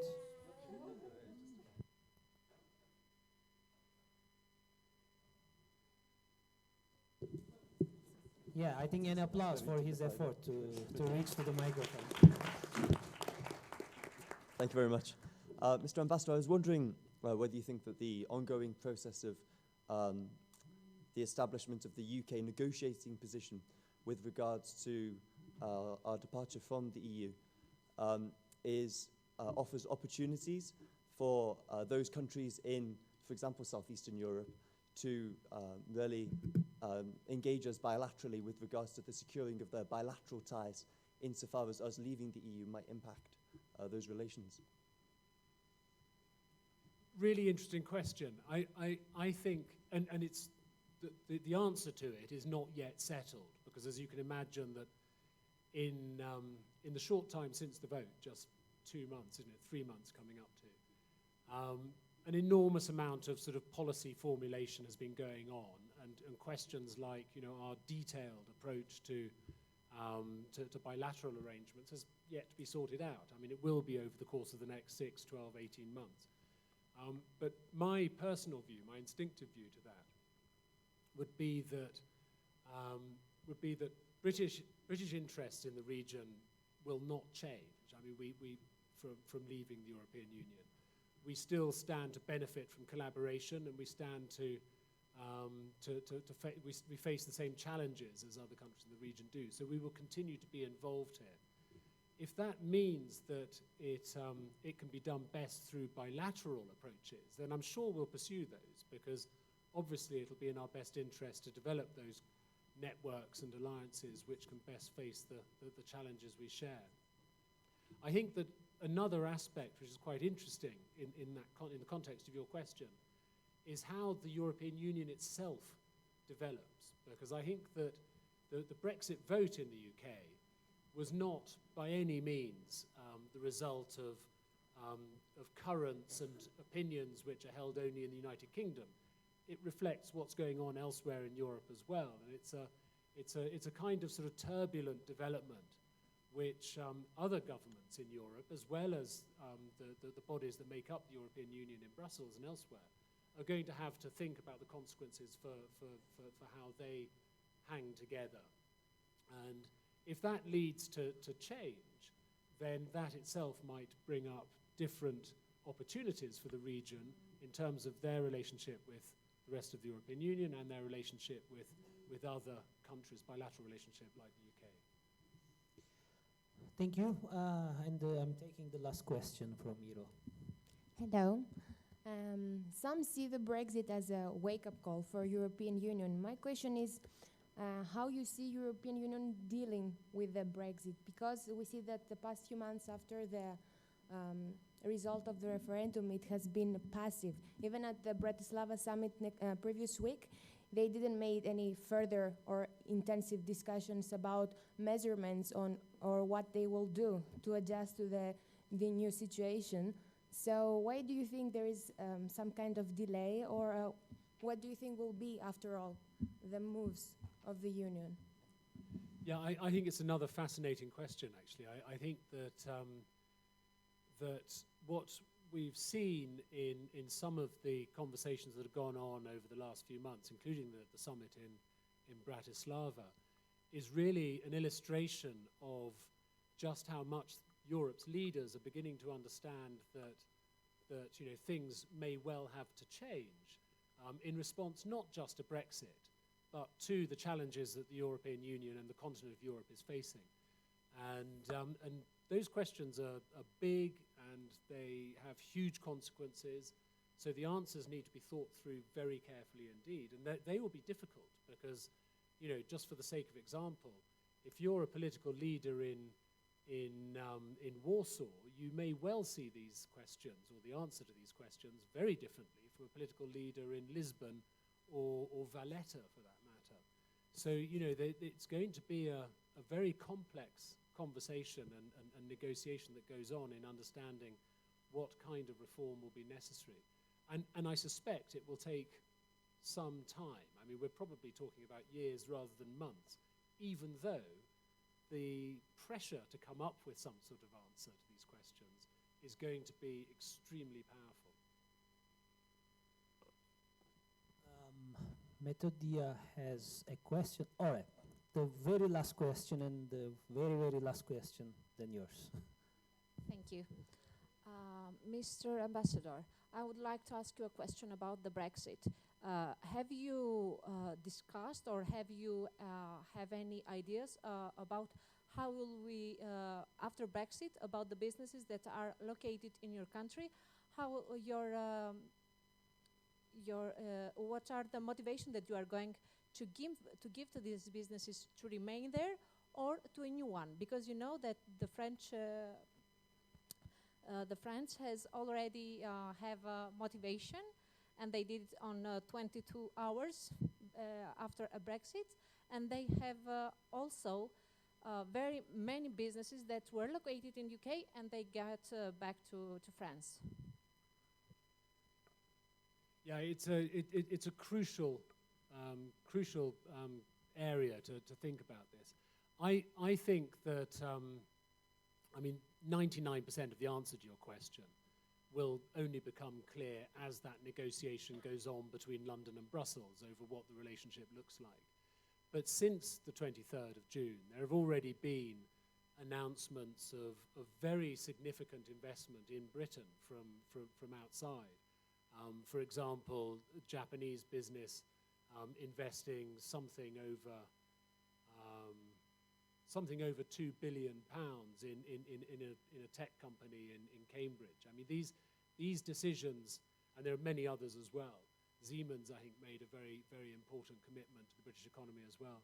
I mean, these are decisions which rest on many things, but critically, the ability of Britain to provide a successful base for a global business.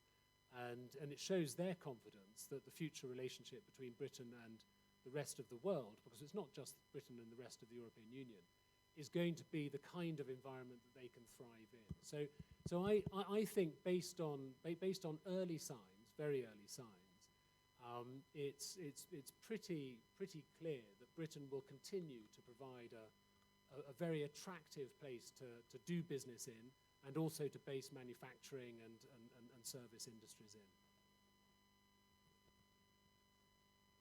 Okay, and for the end, I would like to ask you about the enlargement processes of European Union after the Brexit, about the impact on our region.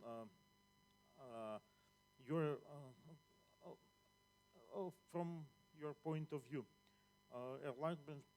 enlargement process will continue, will be speeded up, or will stay at this moment? Because it's too important about the security of our countries. If the processes will be speeded up and our countries to enter in European Union. Yeah, well, you're asking the wrong guy, really, because I'm going to be out of the European Union in 2 years' time. But But I think that, I mean, I can see it's absolutely a critical question in this region. Britain has been a strong supporter of enlargement, you know, ever since the end of the Cold War. We believed that bringing Central and Eastern Europe into the fold to make it part of one big European family was a very important strategy for securing the continent, making it more secure and more stable and more prosperous. And we've pursued that ever since. If Macedonia and other countries in the region believe that joining the European Union is still in their best interests, and I can see why you would, then we will continue to support that. But the question of whether you make it fast or not, I would say two things about it. One, it's for the European Union to decide, and the signs are not great on that front, because you know there is quite a lot of questions are being asked about whether enlargement is the best thing for the European Union. But secondly, the speed through which you can go through the enlargement process is ultimately dependent on reforms in the countries themselves. And it, you know, if you speed up the reform, or at least if you speed up the implementation of the reform, and show that you've got a strong rule of law and strong democracy, then that puts you in a better position for moving faster through it. Thank you very much. I would like to especially thank to all three speakers for providing us such rich information and to enlighten us for many issues and topics that we had in our minds, questions, or we were wondering the reasons and so on. I would like to thank you for your time, for your effort, and for your presentations. As I told you, this is the last day of the conference. This is the third day, but however, we start every day almost 9-ish in the morning. So we finish the day around 9. So that makes we are working almost 12 hours a day. Although it's the third day of the conference, we already worked at least 5 days of working days. So as a tradition of mine, if you don't mind, and we would appreciate a lot if you could join us as well for the closing ceremony that I use as a tradition. I would like to request you to stand up together with us. Do you mind? What? Baklava, yeah, I will show you. Please come together. Let's stand next to each other. And please close the gaps between you guys. No gaps? That's it. Yeah, that's it. All right. Yeah, as much as you can. It doesn't have to be one row. It can be separated, but be next to each other, okay? As I told you, this is my 7th time in Kurishevo, but whenever I come this lovely town, I feel the huge excitement, just like I'm coming for the first day, as I'm coming for the first day, just because these lovely people are organizing such a great event, and of course, every time we have great speakers. So, since Thursday night, you have been working day and night. That's why I believe, and of course our speakers made Omer, sing something. Sing something? Okay, wait. That's why I believe that you deserve an applause for yourself. So please applaud yourself. Sing for us. And we have been working together in small working groups and so on, and we were discussing during the lunchtime, dinner time, and so on. That's why we should applaud our friends, so they were contributing to us. No, wait. Like this. Yeah, your friends. Please do it for the photos. Great. Yeah. And of course, just because of these great people who are organizing this lovely event, they give us this great chance to meet great people and share all the time. So biggest applause goes to the organizers.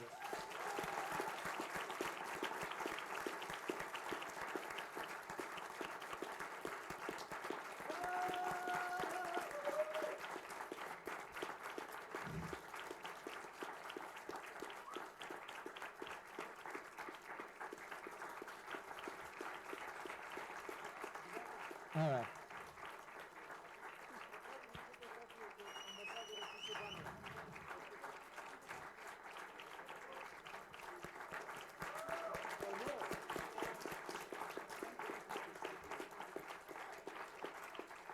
Thank you very much.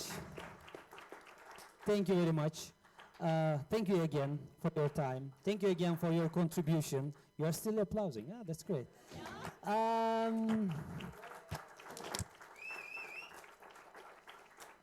Right after we finish this very long closing ceremony, we will go for coffee break. But before or after coffee break, or during the coffee break? During the coffee break, there will be the presentation of Thomas about the topic that he was mentioning right before this session. So thank you very much again. Enjoy the coffee, and please remember to approach these great sources during the coffee break, which will be fruitful for everyone. Thank you very much, and see you. Bye.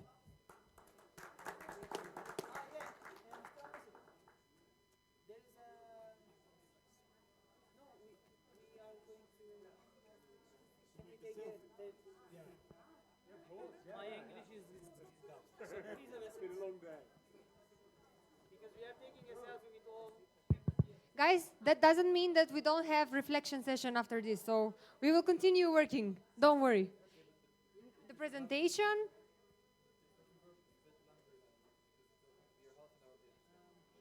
Okay, that's fine. But we have reflection sessions maybe a bit later. Then it's Hello, hello. Who's staying? All other people, please move out. Oh, I'm sorry.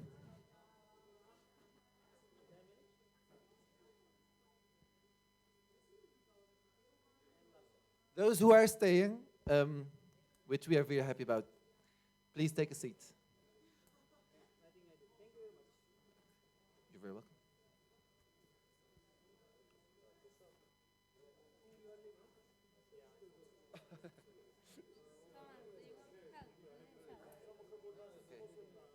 Play football for a reason.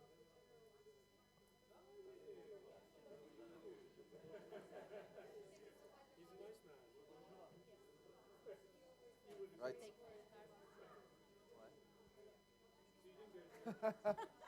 What the? You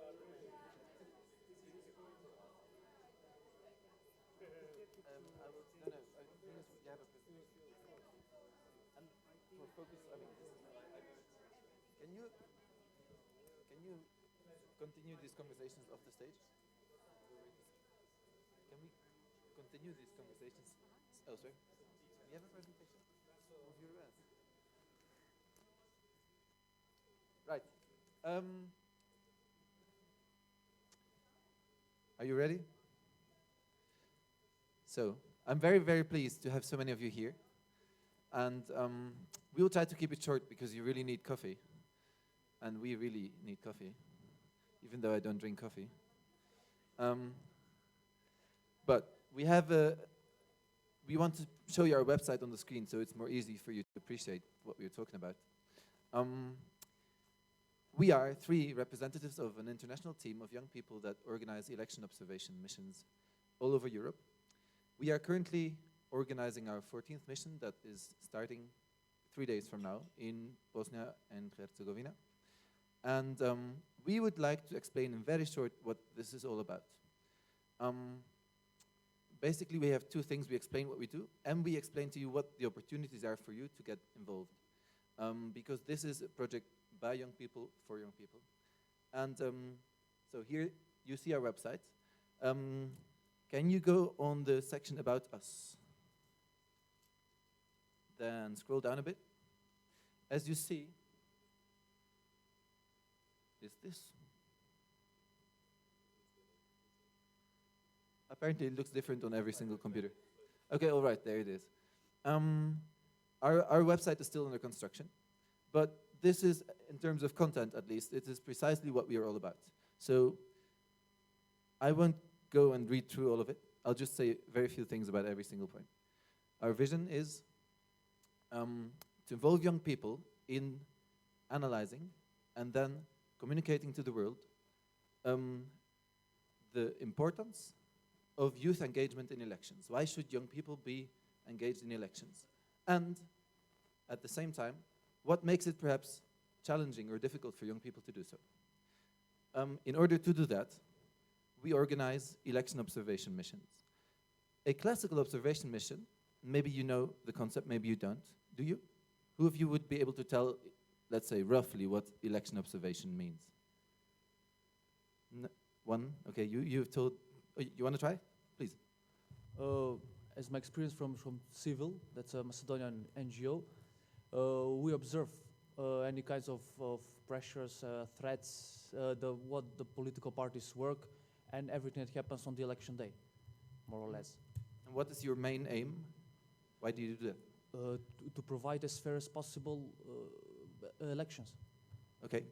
So you observe... And monitor, of course. You monitor the electoral process, not just how people vote, but also what happens before, the whole preparation of the elections. And afterwards, you publish a report that is shown to the entire population of that country. It is published, it is spread by the media. And you also send it to those people responsible for the elections in order to tell them where you think that the elections could be organized better in the future. So in fact, it is also a search for best practices. It is not just a method of preventing fraud, perhaps. It is most of all a tool of information so that everyone that is interested in these elections can verify whether these elections went in a way that are according to the standards we all adhere to. Now, we are not the OSCE. The OSCE is one of the biggest intergovernmental organizations that does election observation, and they have a much greater capacity than any civil society organization would have to conduct election observation. So we have decided not to take the same approach as the OSCE does, but what we focus on is youth. We are young people. We are interested in the youth engagement in elections, and what we observe during our missions is, according to various criteria, how young people are engaged in these elections. The most obvious thing would be how many people turn out to vote in our generation. But that is not the only thing, because elections and democracy doesn't just mean that we go and vote. It also means that we engage ourselves as active citizens. And that's one of the things we've been discussing all these days. Youth should be engaged, and that means that they take responsibility in any possible sense. And you can imagine different ways of taking responsibilities in an electoral context. You can be a candidate, you can be a campaigner, you can be a journalist, you can be so many different things. And we try to monitor how young people are engaged and what their possibilities are of engaging, or at the same time what the obstacles are that perhaps prevent them from such an engagement. Zahia or Ben, do you want to add anything? I've not been involved as long as Thomas, our great leader. But what I can say is from the last few months in particular, now is a really, really superbly exciting time to get involved with our work. The methodological reform we're undertaking right now to really develop what's going to be international best practice for observing youth in elections, I think is reflective of a vision that we're really starting to implement right now, which is to become the authority on youth in elections. The way we see it is that when think tanks and NGOs and governments in the future will try and increase youth participation and try to positively impact youth engagement in elections in their countries, that we will be the people they consult in order to access the information source. This is a niche. This is not something that other people are doing on a pan-European scale. And so if you want to be involved in something which really, I think, is incredibly exciting, I've chosen of all the thousands of voluntary initiatives I've come across, I've chosen this one to devote my volunteerism to. And I would encourage you guys to do so. I think Thomas right now is going to explain, after Zahir's a bit about training, how exactly you can channel your own energies to contribute to what is turning out to be quite a project. One of the issues that as young people we have is unemployment. And another thing that IIG election observation offers is experience in a field that is highly interesting for all of us that are social scientists. In IAG election observation, we also provide training, which I am the manager for. And I encourage you, as soon as we post on our Facebook, on our website, the call for all of you to apply. So thank you very much. We are just 3 of currently 13 people in an international team that organize this project. And we will soon be looking for people to join our team. However, what we are most of all looking for is people to join our missions and our trainings. Now, what are we going to do in the nearest future, and how can you get involved? Maybe you can turn to the previous page and show that the topmost post of that page is a call. Yep, you don't even need to scroll down. This is perfect. Call for mission coordinators, mission to Romania. We have 2 missions coming up after the one to Bosnia, which of course is already closed. I mean, it is already organized. There is no addition possible anymore. We will go to elections in Romania. Been scheduled yet? I mean, let's say they are scheduled. 11th? Is it official? Since when? Right. Thank you for the information. We had different information. It's either 4th or 11th, but it is 11th. Yes. Can we crucify you if it doesn't? No. Okay. We take your word. Right. Which means that the elections in Romania and the elections in Macedonia are on the same date. And we have the ambition to go to both countries at the same time. We have never had 2 missions at the same time, but we think we are able to handle that now, especially with the great contacts we have had the opportunity to make at this very conference here. What we do, we send 24 young Europeans to that country. We give them an online training, which will also be Zahia's responsibility in the nearest future, so that you are prepared for what your task will be and what the more general context of election observation is. When we come to the country, we stay in that country for 1 week, and we meet a lot of different organizations, the electoral authorities, the government, young candidates, and youth networks, to find out what the main challenges are for young people to get involved and to be engaged in these elections.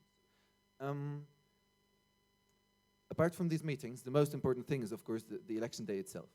So while we try to figure out how youth were involved in the preparation of the elections and in the campaign and in everything that belongs to the electoral process, the most important day is obviously still the election day. And on the election day, we go to different parts of the country where we are, and we observe the elections from the opening of polling stations to the publication of the results. So it's voting and counting and tabulation. And this we do purely according to international standards of election observation, which means that one of the great opportunities you have in participating in that is that you really learn by your own practice how that works. What are the pitfalls of observation, what you can ask to the president of a polling station and what you cannot ask. What are the things you need to pay attention to, etc., etc., etc. This is a very valuable experience if you wanted to do that professionally in the future. And after that election day, we come back, usually to the capital where we have our main base, to do debriefing so that all observers that have been spread around the country, observing in different locations with possibly very different socioeconomic situations or different minorities living there, you come back and you debrief the whole team of what you have observed. And based on these experiences and based on the research that was done before the mission and the meetings you had during the mission, we write our report that will be communicated afterwards to both the domestic public and all the organizations that have a stake in these elections. What we believe that youth engagement was all about, and what we would recommend for future elections to happen in order to enhance youth engagement. So for us, this is in the first place a very great learning experience, but more than that, it is also a great contribution that you can make to help young people in the country we go to be better able to engage themselves in the elections in the future. And there was one more thing I wanted to say. And I think it's so obvious that I can't think of it right now. Do you have any idea what I wanted to say, Ben? I have a question. If right. It's, maybe it will come back to me once you start asking questions. So please, Catalina. my question is if you bring internationals to be observers or national persons that will be observers. Right. This is international election observation, and one of the core principles is that someone from the country where we observe cannot be an observer because there is a potential conflict of interest, which may, let's say, discredit the credibility of the mission. If people from the country take part in an international election observation mission, then it may be easy for interested parties such as government, political parties, etc., to discredit the mission by saying, look, these guys, they are from our country, they're trying to instrumentalize the international mission for their political purposes. That is why we do not do that. However, there are, of course, local organizations that also organize domestic election observation. So if you want to observe the elections in your own country, there are many possibilities, and we do even cooperate with these organizations. Yes, also our association, Eurodemons Association, since '92, we also accreditate observers, independent observers, especially at local level. Most of them are young people, but we also had international missions in the past when we also work with the Council of Europe. This is why I'm asking, but congratulations for your work. It's really needed, and it's needed in Romania. Congratulations and success. If it's something that we can cooperate, we can discuss after. Yes, thank you. Absolutely. Also,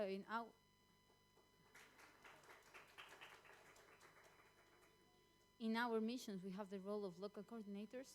There are national people that lives in the area that help us with accommodation, transport, logistics that we simply don't know about, and also with translation, because not in every area. And it's a really rewarding role that I have played myself in Spain, and I encourage you in every part of Europe that you are based in to apply also as local coordinator if you cannot as an observer. That is indeed very correct, and I regret not having mentioned it in the first place. It is of great importance for us to involve young people from the country, not just because we need their help, which we evidently do. We need their language skills, we need their contacts, etc. But most of all, because it is their voices that we try to magnify. It is not just our opinions that we try to promote, right? It is the needs of young people in that country that are at the core of our project. And therefore, we need them to tell us. So all the interviews we do with young candidates, with youth organizations, all the meetings we have the purpose of finding out what young people really need in that country when it comes to their ability to constructively shape the electoral process in their interest. Are there more questions? Yes. If I only may add, I have also been helping this June, the guys from the EOP. So I can tell from experience that it's a really rewarding experience, that you also get to meet those people that you're trying to schedule the meeting for them. You're also enriching your own knowledge and experience.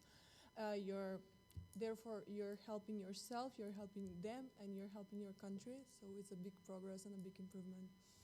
Thank you. I greet you. Right.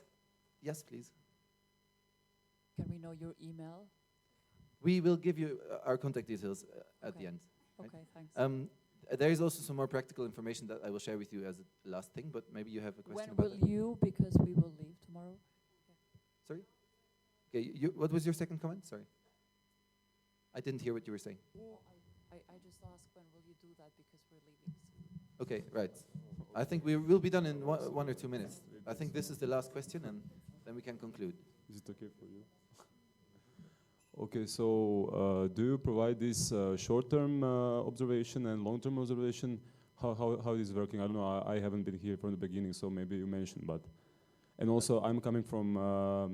I also cooperate with the one NGO which is dealing with monitoring of elections.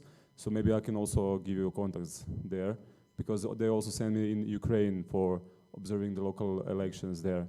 So it is really interesting. You should try this. to come in this kind of country and to be, you know, in front of mafia and all this stuff. So sometimes it's really challenging, but it is really interesting, yeah. And you feel really right after this, so, yeah. Right. So, 2 items of practical information.